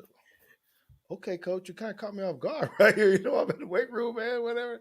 He's like, yeah, I need to take a pay cut. And I said, okay. What kind of pay cut are you talking about? He gave me the number. I said, Jimmy, that's not a pay cut. I said, you want me to work here for free, man. He's like, well, that's just the offer. You can't get no more. That's just what it is. And I said, well, what other option do I have? We're not talking through my agent. We're not doing something. We standing right here. He was like, either that or we're going to have to release you. I said, when are you going to do that? He said, well, we can take care of it today. I mean, this is the conversation we have just like this. He said, we can take care of it today. You can try to mark it out. If you think you're going to get more money, go for it. If not, you can come on back and I'll honor what I'm telling you I'm going to pay you. I said, well, Jimmy, let's make this happen. Man, it's crazy on how the NFL work, man, when it comes to that. So I got released that day. I didn't get to tell Lamar Thomas bye or anything. So he thought I was just leaving because we weren't getting together. I was ready for practice. I was ready to beat you in practice. Oh, shit. Here we go. I look forward to every day you was in practice, dog. Every one-on-one. Hey, Gino. Hey, it was like I need to jump up there. George is playing safety. You're on the outside. What it didn't matter. It didn't matter, dog. So personal, man. George, you should have just said in 9-on-7, all right, Lamar, come in and try to block me when I'm coming down to give run support. He didn't get in on those. He didn't play special teams. He didn't do nothing, man. Hey, Gino, we were talking about I saw my worst game was obviously the Sugar Bowl, but my close second, we played Green Bay my rookie year. My first start in the NFL. You know who the safety is? George T. I dropped so many passes that game. Oh, you scared? In the fourth quarter, Terrell Buckley said to me, hey, dog, you need me to catch it and give it to you? I will. God damn. I was out there trying to get him, boy. I was trying to get me so bad, man. He was trying to get me so bad. I told Reggie White that. I said, look at Lamar Thomas out there, man. I said, look what he's trying to do, man. I said, you just need to play football, man. Stop worrying about me, man. Reggie said, God bless him. That's right. But, man, shoot. But it was fun, man. It was a lot of fun. A lot of fun having you on the show tonight, man. We appreciate it. Gino, you my guy. Everything's been great with you except for those White Sox at the Heisman ceremony. Hey, man, also, man, when I was at your house at the birthday party, why you ain't give me one of those cups, the Heisman cups? I wanted to take one home. Because they don't make them anymore. I only got a few. Damn. See what happened, man? You catch all the touchdown passes for him, and this how he treat you, dog. Don't want to give you nothing. I'm part of his history too. I want one of them little cups too. What's up? Hey, you got enough, dog. Hey, George. Hey, George. He filled him up a few times with about this much vodka, so maybe he just liked the size of them. Hey, you got enough, dog. You taking enough from us. Oh, man. You still what you say? What do you say all the time? How many other rings you got? I got 2. Hey, okay. Hey, I love to say this to Alabama fans too. One of my favorite lines. They say, "Oh, we whatever." Okay, I say I only got 2 middle fingers. What am I gonna do with my 3rd ring? Huh? That's all right. You got to make it happen, dog. You got to make it happen, man. I definitely appreciate it. I appreciate both of you guys coming on tonight. It's been fun. George, good luck on Saturday. Actually, your high school game. Good luck, high school game. And I would say, I can't say good luck to Alabama. They don't actually need it. So, but good luck in your high school game, man. Hold on. Can I get a roll tide? I need to do like you. Roll tide, roll tide, roll tide, roll tide, roll. Oh, yeah. Hey, Lamar. Before we let him go, we got to ask him about one thing here. I'm going to throw it up on the screen because I thought this was a little unfair. I mean, somebody on Twitter asked George, who is the first player you think that we should see this logo, okay? And he has to take the opportunity to say Lamar Thomas. I mean, in the middle of May, Lamar. What the heck was that all about, George? My guy, man. That's my guy. You know what? If you haven't learned anything about me and Lamar, is that we love to joke and love to play. We talk a lot of noise, a lot of trash, but we got pretty good sense of humor. I want to know, you got any of those Gino Who buttons that were all over Bourbon Street? I didn't even go in that room. I didn't want you to see that part. I was in the Cowboy room, not the Alabama room. Hey, dog. Hey, we can get him to sign one, dog. Ooh, yes, sir. Yes, sir. Hey, make sure it's gonna cost you now. It's gonna cost you. It's gonna cost you. It's gonna cost you. I brokered the deal. I get a little bit. I do appreciate it. How come you don't have that old ugly blanket up that you had on my show last night? He cleaned up for his show. He come on my show. He got all kind of blankets laying around. And all this. What is going on, man? George, come on, it's daddy daycare. Hey, he don't take any time off, man. He needs to unionize because his nanny's on strike. Homeboy's working 24 hours. I couldn't get a call back for like 2.5 days. I'm like, God damn, you can't take 5 minutes off. You call me T. George called me. He'd be like, "Hey, dog, you gonna call me back?" I say, "Hold on, man. I gotta drop these kids off, man. Daddy daycare transportation service." That's what I am, bro. Just follow him on Instagram. He'll be in there. They ain't even put on seatbelts and they're driving around. And I'm like, man, you're gonna get caught. Getting hit in the back of the head with a fruit snack. You know, it's all kind of stuff going on, man. Hey Gary, on that picture on your yes, sir. Yep. There's Lamar back there. There's a little helmet behind him. That's Lamar. Is that me behind him? Who's that guy? No, that can't. George, that can't be because Kip Vickers is on the side. There's no way. That's a middle screen. He's alive. That was a different play. 5 yards. Yeah. That's a middle screen. Lamar tried to tell everybody he ain't fast. He's full of it, Gino. I'm just telling you. Gino will tell you. Man, I've seen you on film. So you need to stop telling these tales, man. Them guys are slow, bro. Hey, George, it's all relative. When he ran next to K-Dub, and Dub ran a 4.28 when he was like sophomore, it was like, okay, I'm not fast anymore. And High C ran a 4.31. Hey, you can tell what kind of quarterback you had when he put the numbers. He don't even put the dot in there. He ran a 4.38. What are you talking about?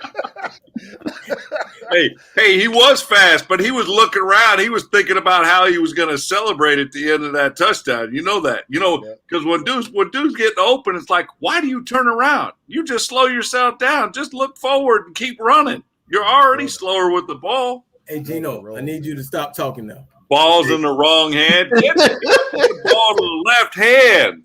I thought about having LT come to one of my camps to talk to my wide receivers, and I thought, nah. This is what you don't do. Put the ball in the inside arm. Here, take it. Here, take it. I want you to go in the first round. Man, another story, Gino. I'm watching the first round. I'm like, at the end, I'm like, I see me run. I'm like, oh shit, I just got drafted by Green Bay. No. T running me down, making that play. Damn. Yeah, man. I was in Atlanta when I got drafted too. I was in Atlanta. That was a good time. I appreciate you coming on, man. I don't mean to cut you off, bro. I get sick of seeing that red. George, good luck tomorrow, man. Hey, Proud man, of you. Take care. Look out for them kids. Hey, thank you guys for this. It's been awesome. I can't thank you enough. I'm gonna let y'all go. I'm gonna go outside, have me a good cigar, chill out. There you go. And then I'm gonna be looking forward to talking to y'all on Saturday night. Yeah, when we win, right? Might be a brief conversation. I'm just saying, it ain't got to be live like this. I'm just gonna put it in a group chat and text message and just say, that's it. You gonna try to gloat a little bit, boy? I so man, I'm trying to drink some of this Manny Diaz Kool-Aid. You know what I'm saying? Look, he's like, okay. Oh, come on, man. Okay. Hold on, George. Hold on. You ain't finna mess up your little shirt like that. I need to wipe my butt a little bit. Okay, that's how we do it. That's the trash talking, man. Man, I appreciate it, man. All right, brother. Much love to you, man. Gino, appreciate you, baby. All right. Gino, stick around for a minute. All right. Stick around for one more minute. Take care, George. Thank you. So I'm gonna bring Bruce back in here, and let's talk about the Canes for a minute. You obviously follow this closely. What do you think the realistic expectations should be for this year, and what are you expecting? I don't know what realistic expectations are a year after COVID for anybody this year. I think that there's a bunch. I think Ohio State, I'm doing that game tomorrow. They got like 5 super seniors. I think Minnesota's got like 15 super seniors where they're, fifth year of eligibility, which will help. I think, Miami, they got a bunch of starts. I think number 2 in starts returning on the offensive line. Now, that's good if, they play well. I mean, I didn't think the offensive line played particularly well last year. I thought Derek ran around for his life a lot and created on his own a lot. He's coming off 8 months off an ACL, so I think that, we're obviously playing against a team that's got, 75% of their players are 4- and 5-star players. I mean, they got top end, they got depth. I don't think we're at that level. I mean, maybe a few of our guys are, but I don't think we are. I think that we have to be able – I think we have to be able to run the ball on Saturday to have a chance of winning. And we'll see if that happens, because if Derek is not 100% and Nick Saban sees that he can't get to the outside, or he can't – he's not a true run threat within an RPO offense, he'll realize they're one-dimensional right off Jump Street and just start attacking, because they're loaded on defense. I mean, there's no ifs, ands, or buts about it. They're in the best conference, and they're loaded on defense. The question is their quarterback going to get rattled? Listen, you got, they probably have 14 very highly touted wideouts. They got probably 6 running backs in the backfield that are studs. So I would think that they're gonna try to be, take the pressure off the young quarterback. And Atlanta is just like the Sugar Bowl. It's a home game for an SEC team. I don't like us playing there. I don't think it's a fair. It's not going to be a 50-50 or even relatively close to it, because even the SEC fans in Georgia are going to be rooting for Alabama. As far as expectations, I think that they should or have to win the Coastal. I think their schedule lines up well. It looks like it's pretty easy from that standpoint, but they haven't beaten North Carolina. I just look at it from the last 2 games, especially. I mean, they gave up 99 points in the last 2 games. 62 and 37. I don't know. I think we were about game 8, being Lamar's teams, before our defense total gave up 62 points. So, that's a big deal. And to say we got guys coming back, okay, yeah, but you lose 2 first-rounders. One of them had opted out, so he didn't play, but you lose Phillips. And then Roche, I thought, played outstanding last year on the inside, So I think that you lose some pretty good cogs on your defense too. So I think it's a big year, and obviously they're going to be tested right off Jump Street. I think it's how close can they keep it, or does momentum and that just kind of take them out of the game, and the crowd's not. The crowd's just going to be relentless, against them that entire game.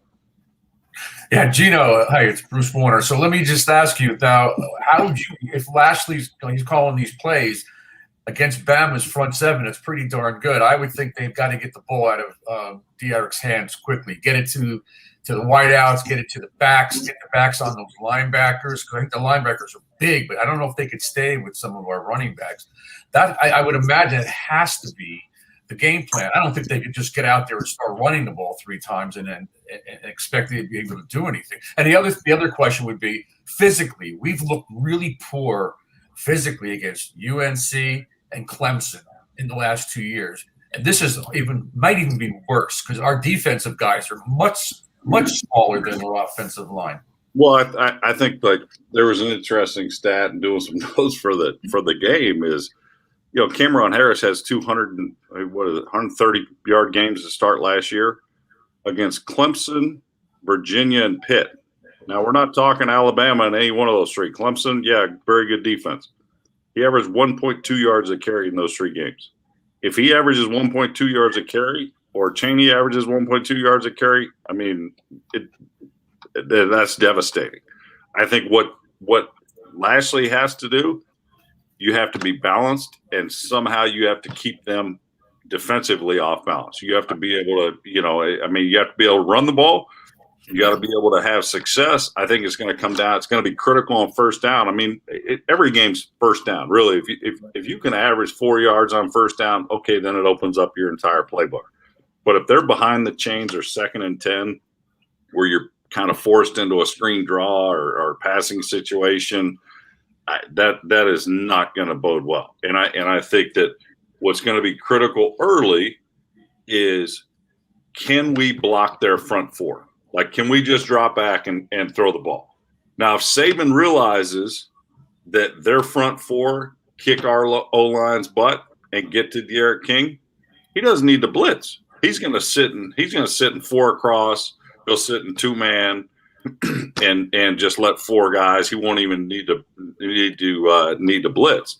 But if our O-line holds up and they open some holes, then it puts some pressure on the defense. I think it's going to be critical for the offense to have success. Like I said to George, our offense is our strength and their defense is their strength. And I think that's kind of what it is. They have a young quarterback, but listen, that team is reloaded, for the last, I don't know, what's he got, 6 titles in 9 years? It's crazy, the statistics. Their offense has scored like 35 points in 24 consecutive games. It's like, he's averaging, there's a stat in their notes that they've beaten top 15 opponents by an average of like 24 points, like in the last several years. It's not even a close game. Yeah. And, and I think that, for people saying, well, they might take Miami lightly and things like that. There's 16 players from Florida on their roster. Yeah, they're not taking us lightly.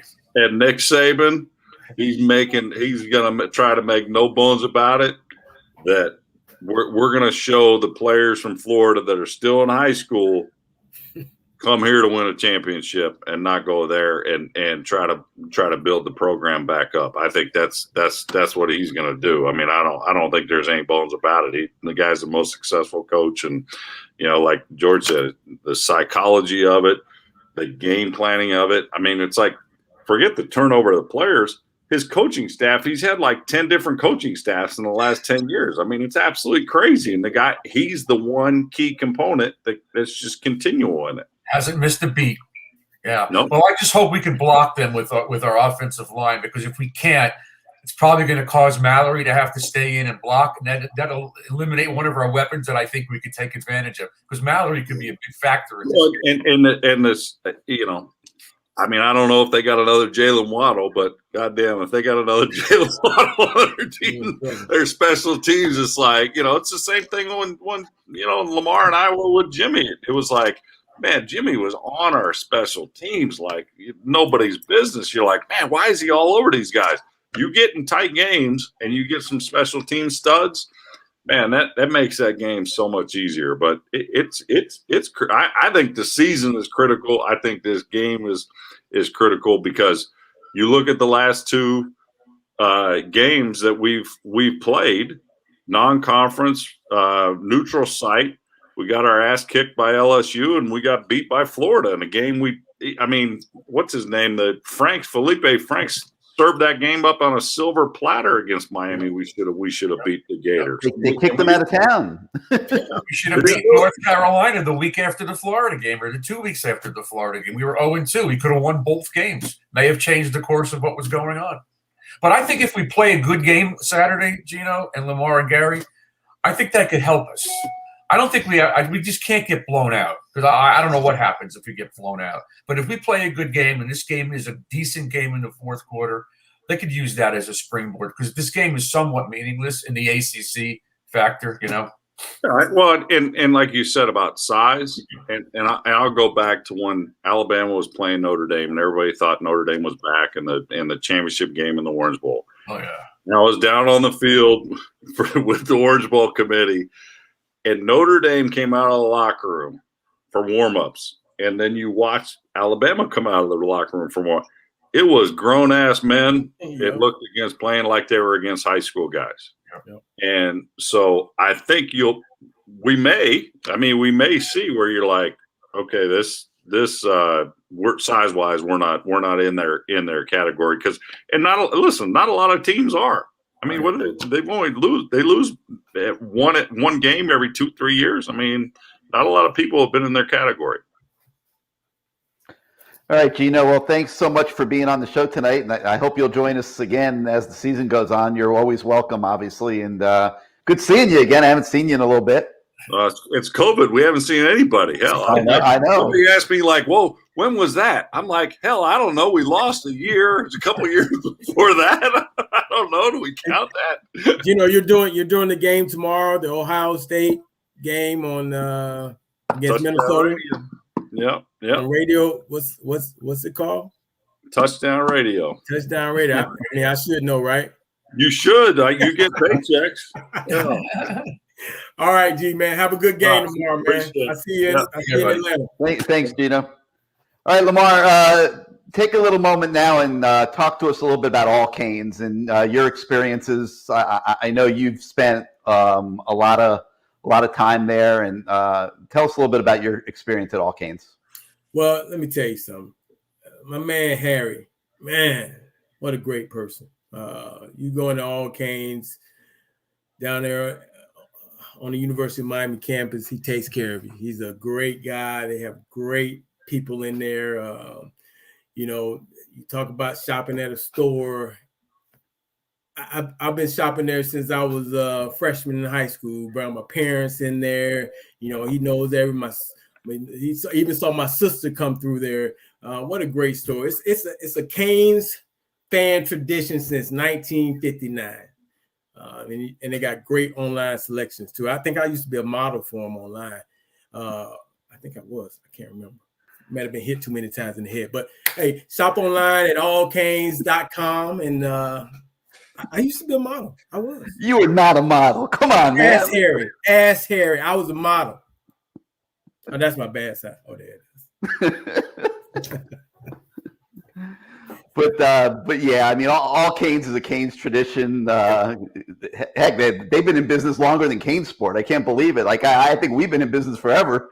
I mean, 30 something years, 32 years now. I mean, all Canes preceded us. Remember back in the day, you walk in there and you watch the games because they had them on VCR. They had those games playing, so you'd be stuck in there watching the game, like, oh dang, I got to go to class. All right, so everybody, you see it at the bottom of the screen, allcanes.com. Go check out their website. It's if you need to gear up for the football season, great place to do it.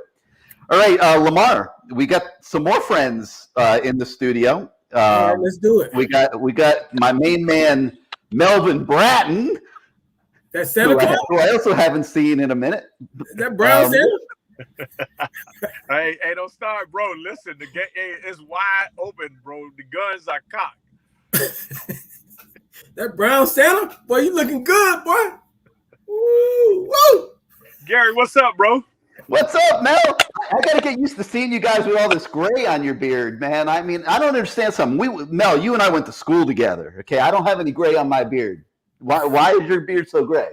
Well, I'm bringing sexy back, Gary. That's that's part of the sexiness. When you get a 50 plus, you got to do something different. Bald head and the beard, they love it.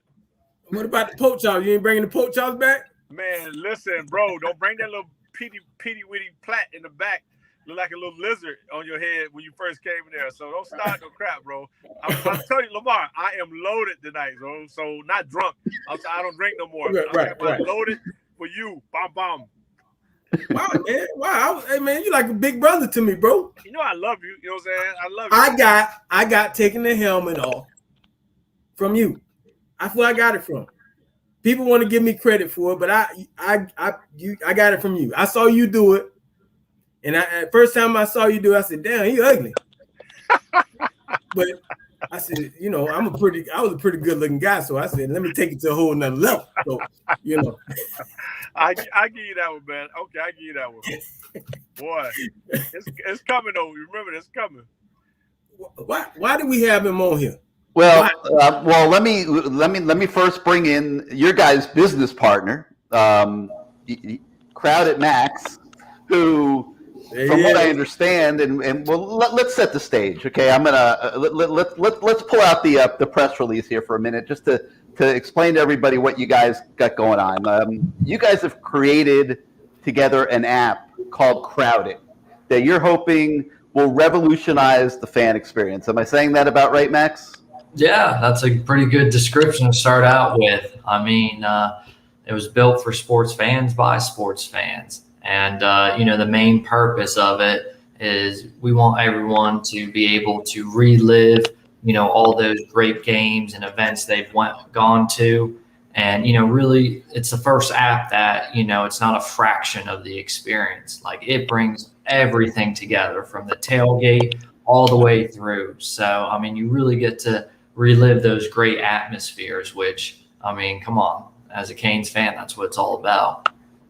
All right, so let's start at the beginning. I'm looking through your material. You guys are hoping to bring every sports fan's dream come true, the roar of the crowd, the emotions of every moment at a game, the atmosphere from tailgating into the stadium, into this app. And from people, I guess, are able to upload their experiences into the app, and they get preserved over time. And you even set it up where people can go take their old pictures, their old videos, upload that into their accounts on the app, and bring back those memories as well, and basically create personalized stories of each event. And so tell us, how did you guys come up with this, and how did you guys get together on this? Really, I came up with it a couple of years ago when we were playing Florida State. My father and I have season tickets, and that's the year Cozy brought us back. I think we're down 27-7. And last touchdown, I think he threw a 50-yarder to Brevin.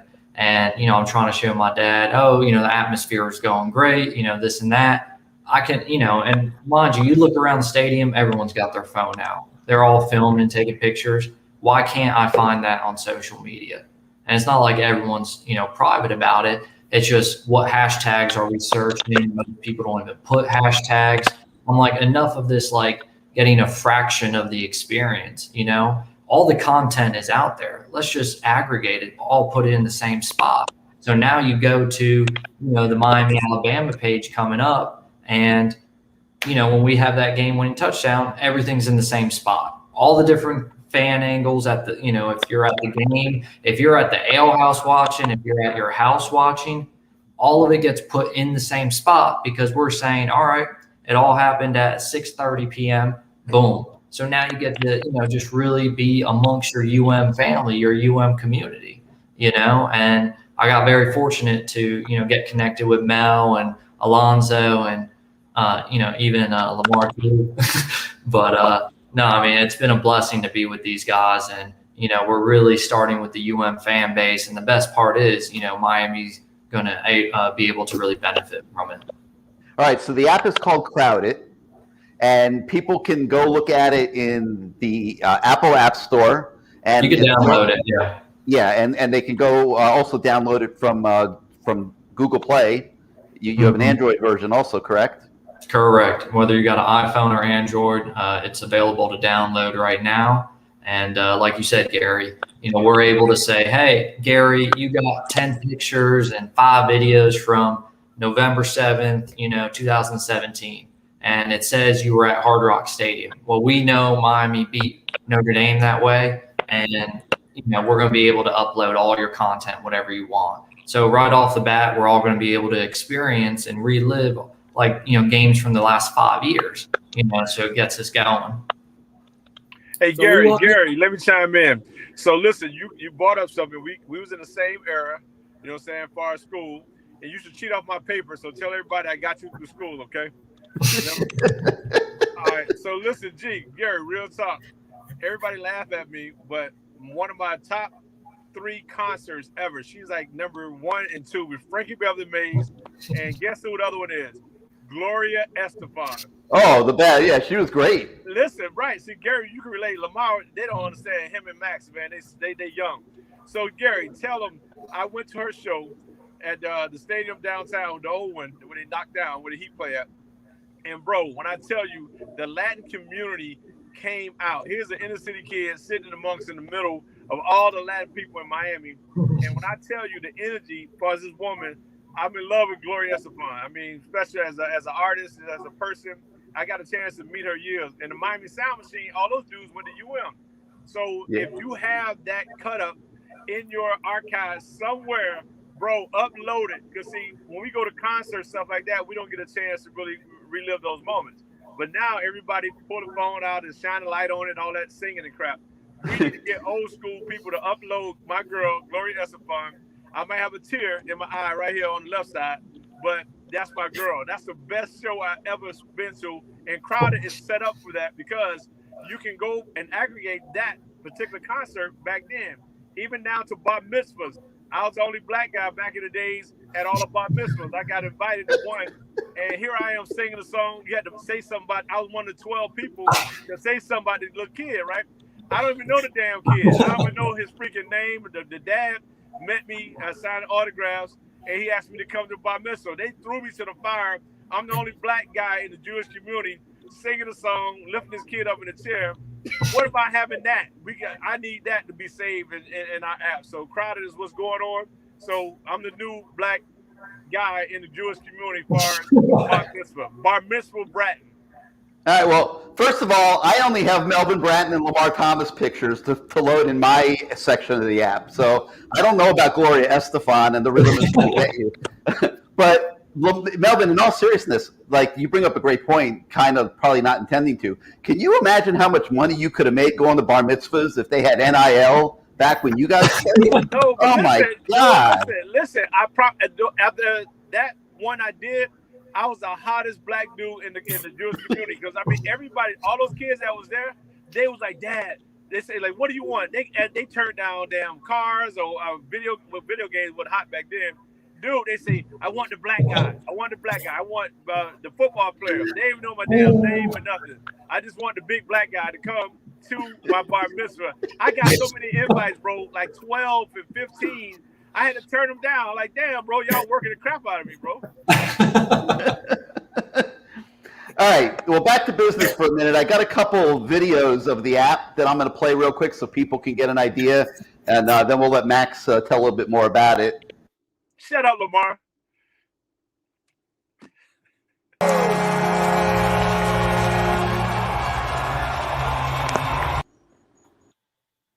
So what we got here is the first one, we had our time, And basically, like I said, on every event page, we aggregate all the posts in time order, chronological order. So what you're going to be able to see is, oh, why was there a spike in post before the game? That's when, Lamar did a beer funnel. Why was there a spike in post at this point of the game? Oh, this is when the game-winning touchdown happened.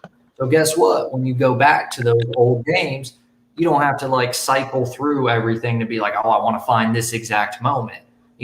First of all, you can favorite a post. So you have your own little collection of your favorite moments, which to me is one of the best features. But it's also just, okay, I'll see the most popular moment of the game. It's just all convenience. And then the second part is what I was talking about, Miami benefiting.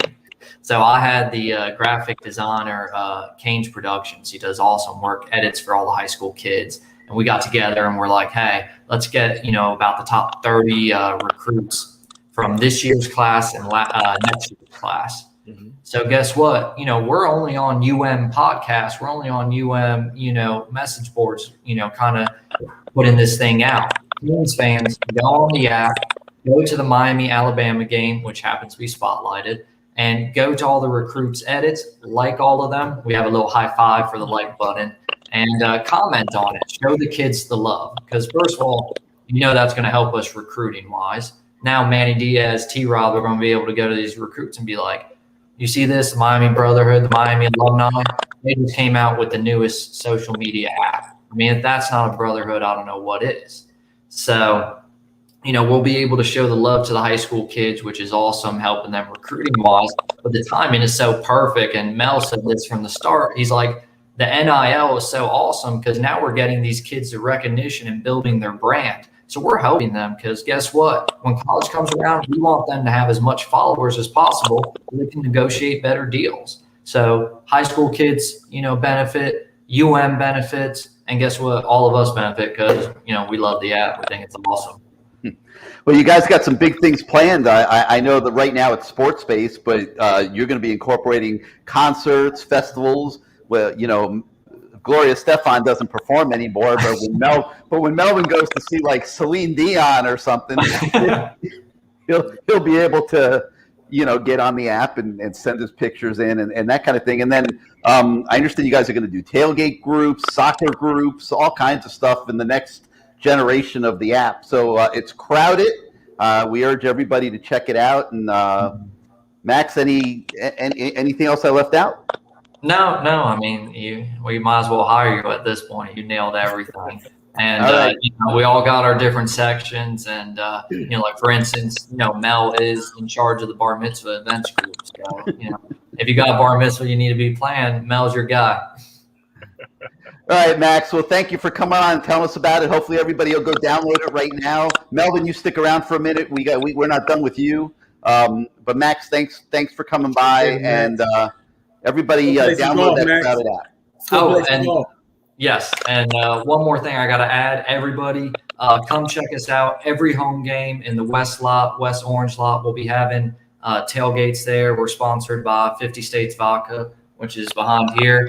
Download the app, get a free drink every time you come. So please come join our tailgate. Lamar will be there. We got Tolbert Bain involved. We got a great group. So 56 Vodka, man, that sounds like a good 50. Sponsor for the Lamar Thomas Show, LT. It is. It's in the cards. So, make sure you Lamar's going to get a good tailgate. So thanks for having me on, guys, and be well and go Canes. All right, Max, thank you. All right, Melvin B. I'm going to bring Bruce Warner back into the equation here and tell us, we asked Gino the same question. Lamar and I have been talking about it. What are your expectations for the Canes this year? Well, man, listen. Our thing is, this is the time, if you're a young player and you came to you to put that U on your helmet, like a lot of young guys. When Lamar saw how we played back then, coming out of Gainesville, to pull them out of the Gator territory, that was a big, big win for us. You know what I'm saying? Because he grew up Gator football watching all those guys. But this is a game. This is the reason why you came to Miami, to be on the showcase on a platform of such magnitude where primetime players got to perform. And if every kid that's in that locker room, if they don't have it in their gut to come out and say, I'm going to give 110%, this is my coming out party. If all those 22 starters and the special teams come out with the same mindset, say, I'm going to make a name for myself and to show the next level.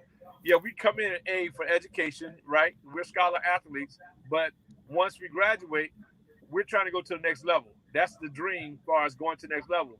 And what a great place to start. So if you should never have to motivate nobody right now. Lamar, I mean, right now, I couldn't sleep probably for 3 days before the kickoff because I'm so anxious.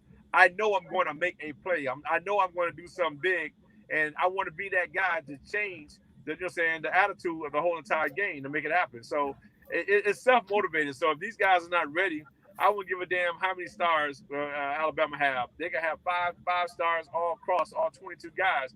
We don't give a damn about that. That's the you mindset. We're coming to punch you straight in your mouth, let you know that, hey, y'all not better than us. So if they don't have that mindset and the energy right now, they should just pack their bag to stay home. I mean, just stay on South Beach, walk around with a mustard shirt on a thong like Lamar used to do back in the days. He's too much. Hey, Mel, before I forget, my daughter's having a baby in April. We're Jewish, so we're invited to the baby naming, brother. Bro, you know what, Bruce? For you, I'm not going to even charge you, bro. All right. Yeah, just give me some of that pita bread and that what's that brown stuff y'all put on the vegan stuff. What's the vegan stuff? Hummus.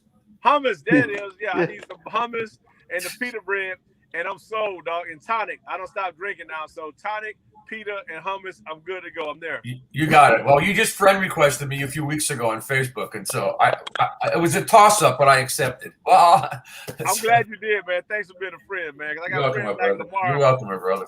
Who's a gerbil.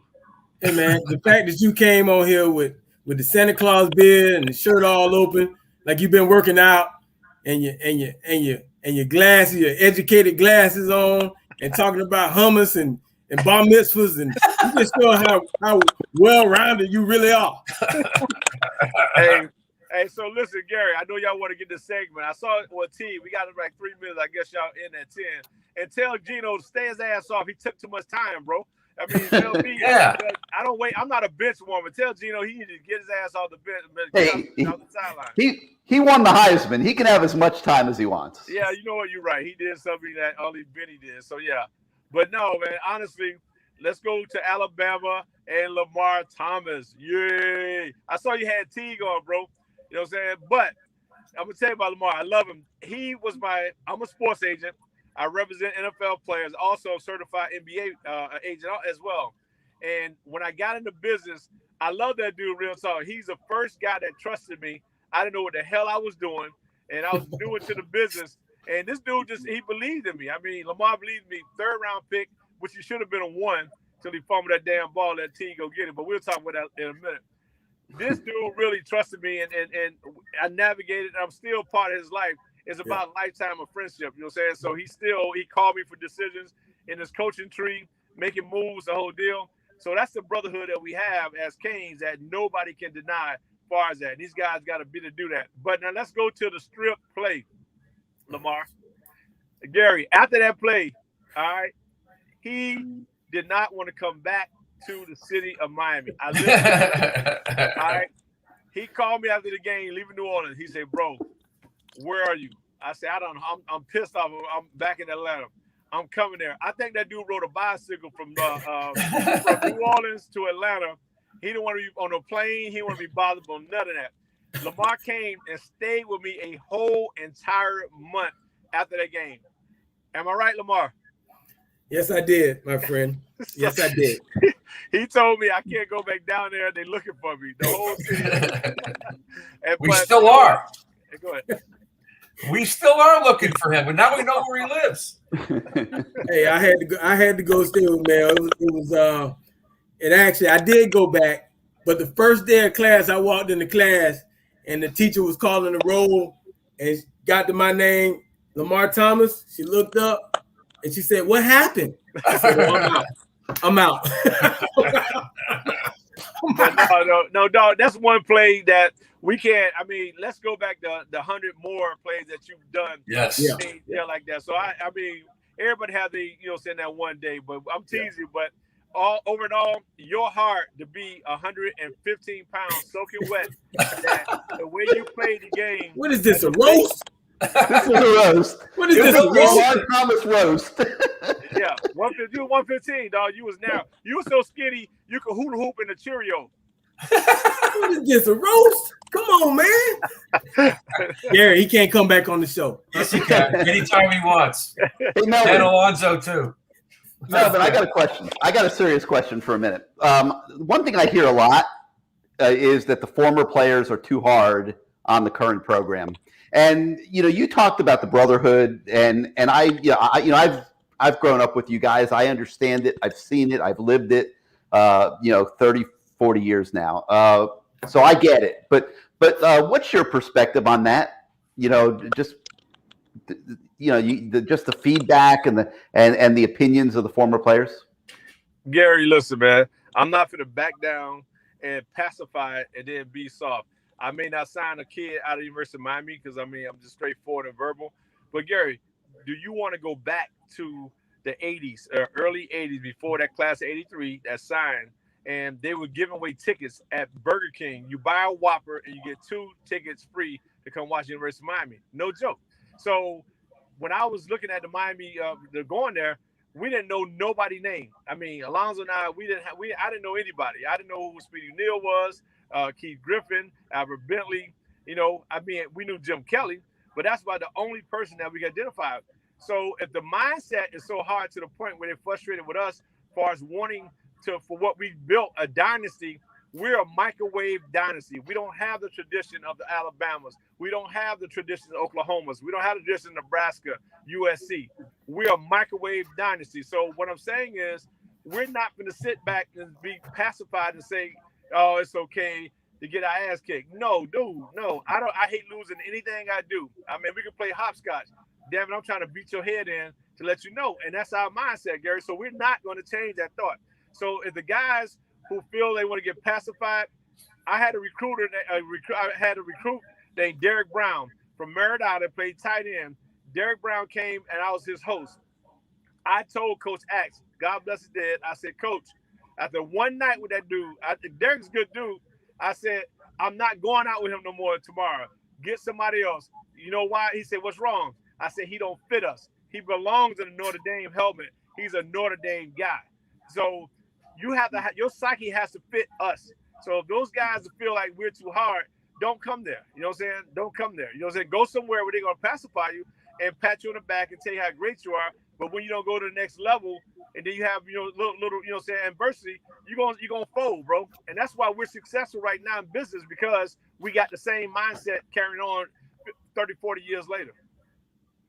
Well, I say it all the time to our the fans that are on our website and call our shows and stuff. There's no doubt in my mind Miami can be Miami again. Everything, the infrastructure and everything is better than it's ever been. And I think Manny is trying like there's no tomorrow, man. I give him such an A for effort. It really was kind of unfair what he was thrown into, quite frankly. Everybody has career ambitions. Nobody's turning down the head job at Miami, but Manny wasn't ready for what he had to face in this job. This is a hard job, man. And the expectations are enormous, and you have very little margin for error. You got to be on top of your business. And there's a reason why that the guys that have succeeded here, Howard Schnellenberger, Jimmy Johnson, those are two of the greatest coaches of modern day football history. Even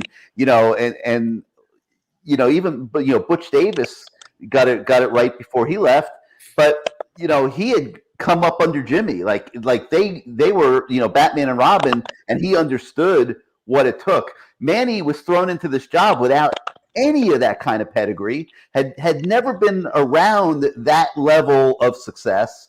It had to be being a cat thrown in a lake. Quite frankly, and it's been a long road for him, but he's given it his best. I think we're going to find out this year if he can take those forward steps to keep it moving in the right direction. But I don't think you guys are too tough personally. I think that it's important that the standards of Miami football not be allowed to dissipate in off-season hype and PR campaigns and fundraising and things like that. But Gary, let me say this. Real talk. Coaches only can coach to a certain point. All right. When we played the game, all right, all of us, and you was there, when the lights are off, when we had voluntary, quote unquote, involuntary workouts and training, listen, every single player, I remember we had one guy skip out on us in one practice. I'm talking about O-line, Jerome Brown running O-line, D-line going against each other. The DBs, receiver, Talbot Bain, Benny Blaze, Darryl Fullerton, going at it with Mike Irvin, Brian Blaze, and Brett Perriman. We one-on-ones. The running backs, we going against each other one-on-ones. We had everybody on the field at a certain time. There was no guidance. Coaches could not be on the field in off season. When I tell you one guy didn't show up, we all got in the car, drove to the dorm, kicked the door in. He was in laying up with a girl, and we went at his neck and told him, I ain't gonna say who the player is, but say, listen, are you better than us? Or you think you better than us or what? We out here grinding in this hot sun, and we're grinding. So our mindset, the mindset has to change, bro. Listen, we can have the prettiest locker room, the prettiest uniforms, the face masks, the turnover chains, whatever. That does not win games. It's the individuals. So the coaches, Jimmy them to have to coach us. They showed up and they was basically, the overseers in a sense like that. We did it with internally. It got to be from the belly, bro. I mean, it burns inside. You got to want it. And then we can't want it for these guys. You know what I'm saying? And somebody got to step up. I remember seeing a game a long time ago, and I'm sitting there in the stands, and the guys, they getting their behind kicked, and they sitting on there just over there laughing during the game like it was nothing years ago. That I cried, dog. I had to get up and walk out the stadium because there's no way that Jerome Brown and that whole defense, Rod Carter, all those guys, Bernard Clark, they're going to sit there and be joking, and the damn score is up to 30-some points. There's no way. We're not going out to no club. We're not partying. We're not posting. We didn't have posting back then, but guys are posting plays of one catch. They're showing the girls that they had one catch and the score was 38-3. Come on, dog. No way. That crap would never happen with us, bro. Yeah, Melvin. So, Gary mentioned Howard, Jimmy, Butch. He didn't mention Dennis. But after Butch left and Coker came in, and then you've got Randy and Al Golden, and then Rick near the end of his career, and now Manny, who everybody swore up and down, we're not going to hire another head coach without head coaching experience. But they did. So I'm looking at this. I understand what you're saying, but I don't know where this leadership is filtering down from, because where is the leadership? Where is the leadership in the athletic director and the head coaching and the staff that they bring in? I mean, we had Golden here with a defensive coordinator who was playing 20 yards off the ball. I'm watching the game with Dwayne Starks on the television, and we can't see the DBs on the screen. The hell is that? Right? No comment. Hey, you trying to set me I can make the comment. Hey, I'm an agent. They treat me like I got the plague. You know what I'm saying? They run me up the sideline I would never come back on that sideline ever again for no anniversary or nothing, because they treated me like a wet food stamp. And it was bad. You know what I'm saying? Like I done blew my knee, left millions of dollars on that damn turf for that school. And the way they treated me to ran me off that field, they could know. I mean, I'm good. You know what I'm saying? Like that. I may bring my kids to see me on the Wall of Fame. That's about it. That's about the closest I'm allowed to the damn the Heck Center now. But no one, I mean, we can go on, but at some point the players got to take up and stand up, bro. Real talk. The leadership, create the leadership. That's what I'm saying. It can't be all coaches, dog. You got to make plays. Lamar, it's 3rd and 11. I remember one game we went 3 and out like 3 times in a row. And we came back on the field. The defense was looking at us like, man, y'all need to get y'all shit together. I was in the huddle, and I looked at the O-line. They breathed, and I said, listen, enough is enough. Meet me in the end zone. And I promise you, I looked up, the cannon went boom. And the lineman like, oh, my God. I just told him I'm tired of it. I took it 70-some yards, and I scored. I spoke stuff into this. Alonzo, me and him being in the huddle, we're talking to each other. Said, man, look, let's go. Mike Irvin, get me the ball for to make it happen. Our mindset, bro, you got to have it here. That coaches can be easy if the players stepped up and be, that guy. You know what I'm saying? Gary, Bruce, you cannot blame Manny. Manny ain't put no damn helmet on. Manny probably played the ball since Little League. You know what I'm saying? But you got to be a good orchestrator. You know what I'm saying? Yeah. You have to be. Jimmy was great at orchestrating. He was a director. He knew who to put at offense, who had to put on defense. The special team was his thing. He managed the team, and it's up to us, man. We wouldn't let each other down at all. Wow, Mel, man, I'm gonna tell you something. Well, this is the quietest Lamar's been since the whole show started. Because we're mesmerized. I love listening to this guy. You know, he's one of the reasons why I came to the University of Miami. So whenever he talks, man, he talks, and I learned this from him. You got to talk from your heart, man. You got to talk. You know, everybody talks about I wore my emotions on my sleeve. Yeah, because it was one of those things. Once I got here, I was all in. You know, he's from the city of Miami. They started this whole thing. They were one of the, you know, they got all those guys that come to school here. So, yeah, he's going to be very passionate about it. And I feel the same way because I felt like I made a big jump to come from Gainesville, and I appreciate them accepting me and becoming brothers with all those guys. And, you know, it's something that I love. And you know, T-Buck always gets on me. He said, God dang, you got anything in your wardrobe besides Miami stuff? Hey, man, I love my school, man. I love my school.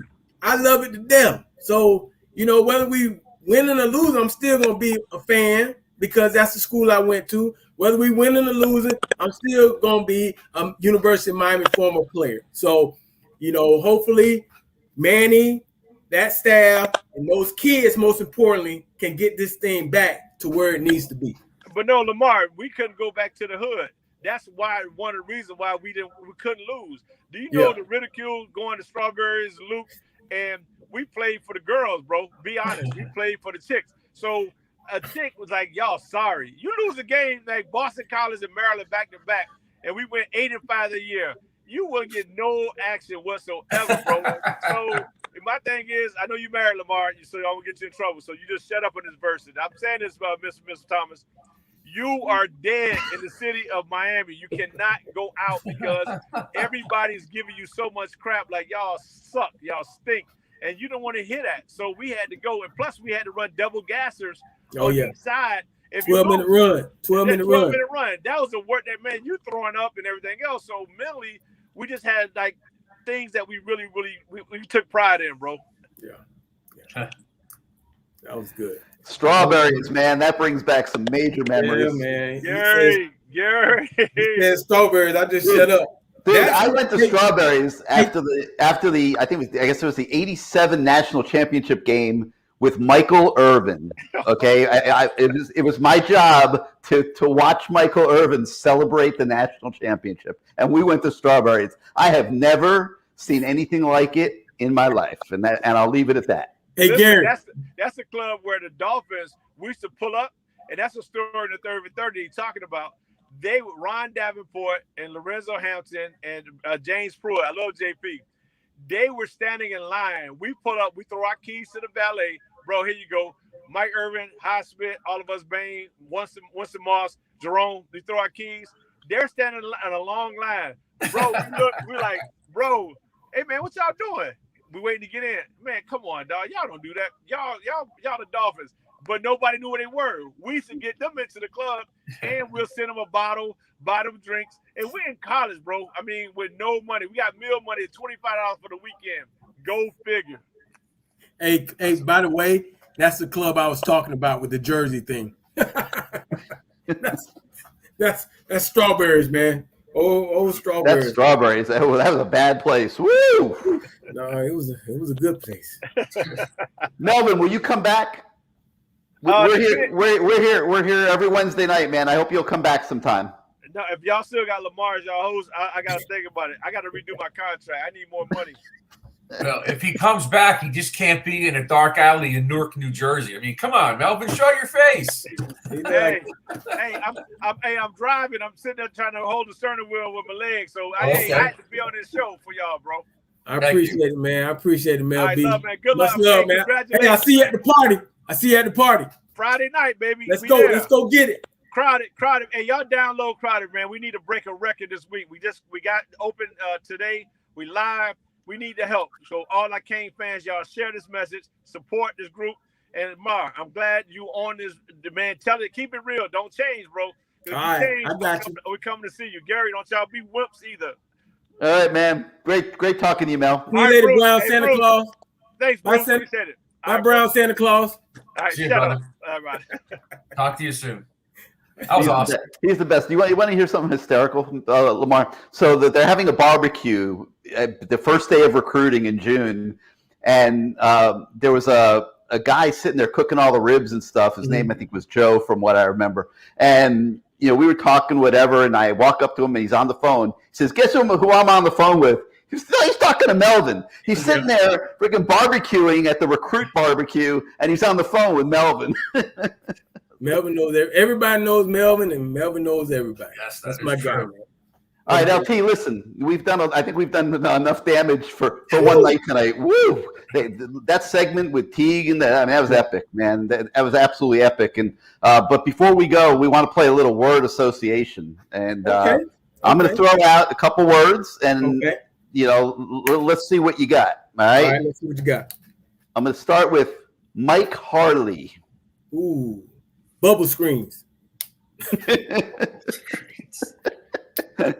I think we're going to see a few of those Saturday. Man catch the most bubble screens I've ever seen in my life. But hey, you know what? He walked up to myself and Michael Irvin, and he told me and Michael, "Hey, I respect you guys. I look up to you guys, but I'm gonna break your record." And I said, "Hey, records are meant to be broken. Go ahead and do it. You've been here 6 years. You should." But that's neither here nor there. But I hope he has a great year. I think he's one of the guys that Derek is going to look for. He seems very focused now. He's gotten over the whole thing of staying after practice. That's what you're supposed to do. And now he understands what he's supposed to do. We'll see if he is able to provide the leadership that he should be able to. I love that kid. That kid stood out to me from the first second that he came on campus. He's a little guy. You're thinking, like, well, what the heck are they signing him for? Don't they have any receivers in Data Broward that are tall like Lamar Thomas? Let me tell you something. This kid, from the first second that he stepped foot on campus, stood out. He goes 100% every drill, is a leader. When they came up with this NIL thing and they activated it, I think it was like in June, Mike Harley was the first phone call that I made for CaneSport. And we have an NIL deal with him. He's doing a weekly blog on our website.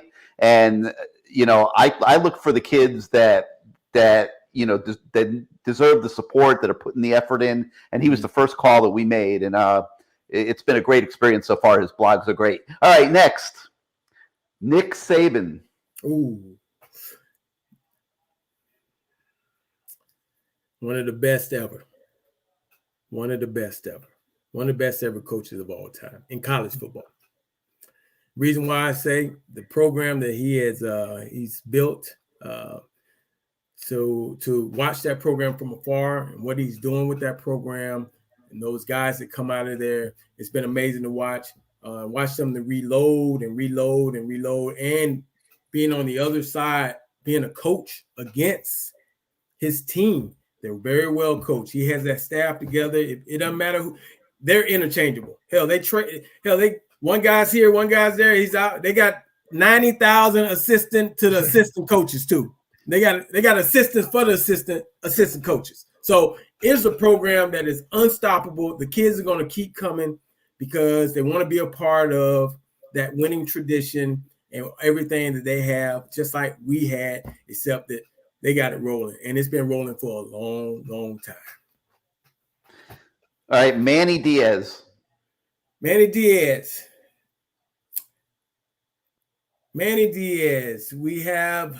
He's gotten better. We have some ways to go.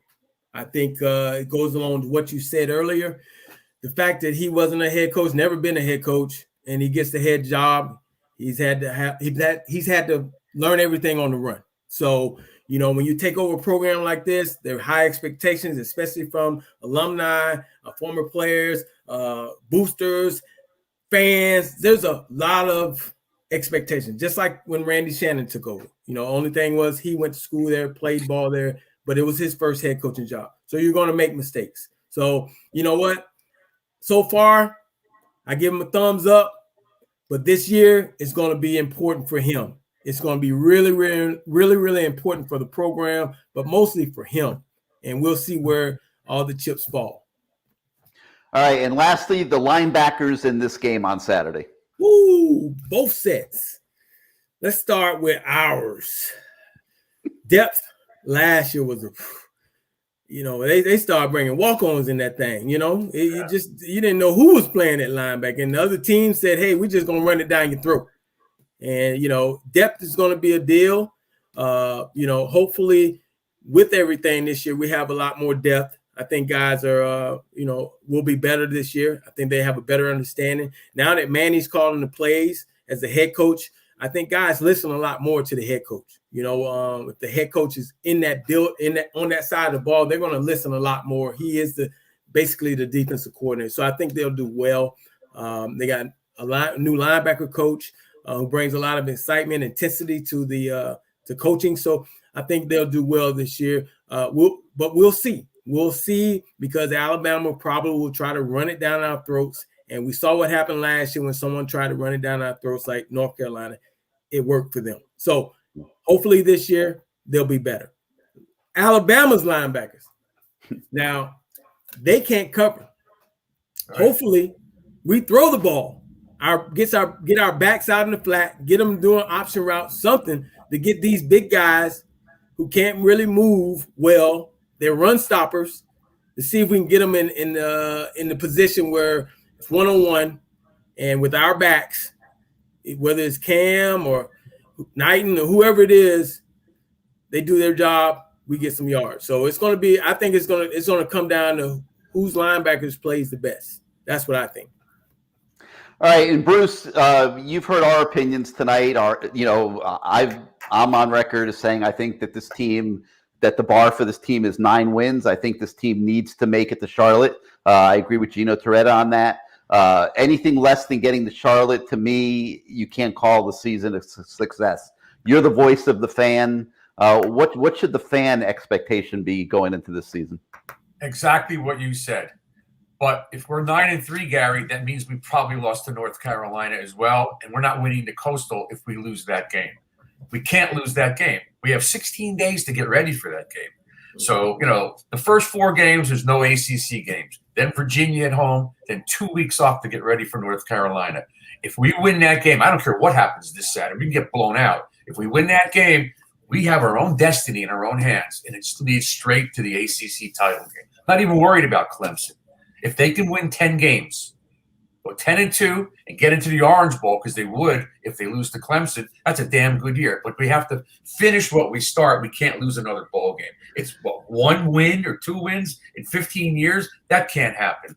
Lamar's a former player. That just can't happen anymore. We got to go out there and kick somebody's ass in a big game.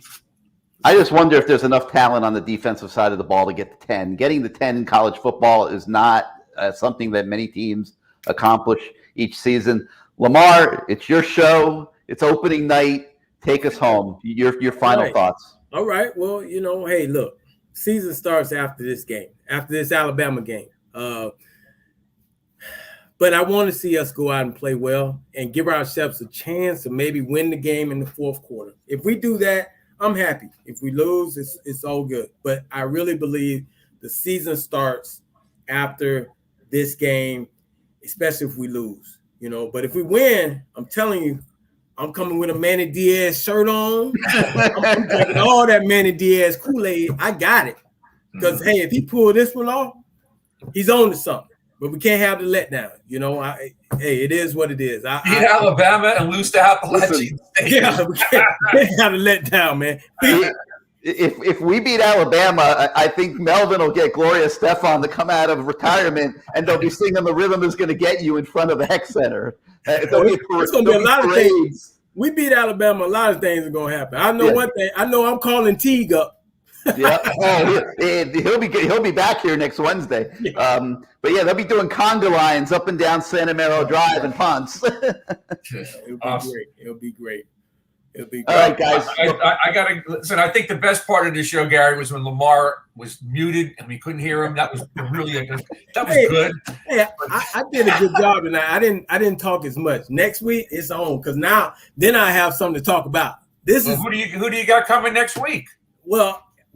You'll work on it this week. We'll work. All I gotta do is get on the WhatsApp and get any one of my guys. I know. I think we should get Sap. I think we should have Sap come on next week. We'll get Sap. This time I'll do a better job of communicating with them. The big guy. All right, Lamar. All right, Bruce. Lamar, great first show. Congratulations. I know I've enjoyed the Lamar Thomas Show tonight. I haven't laughed so much in my life. That segment with George, I was just sitting back here eating popcorn and I had to text you and say, "Hey, man, cut it. Get him out of here." Oh no. There was no cutting. He wasn't cut. I'm like, is he going to text me back? You guys were going as long as you wanted to. No, all right, so that's going to do it for tonight. For Bruce Warner, for LT Lamar Thomas, the great one, just ask him. I'm Gary Ferman. We'll be back next Wednesday night, same time, same channel, for the second edition of the Lamar Thomas Show with a lot more to talk about. Good night, everybody. All right, buddy. Talk to you soon. Go Canes.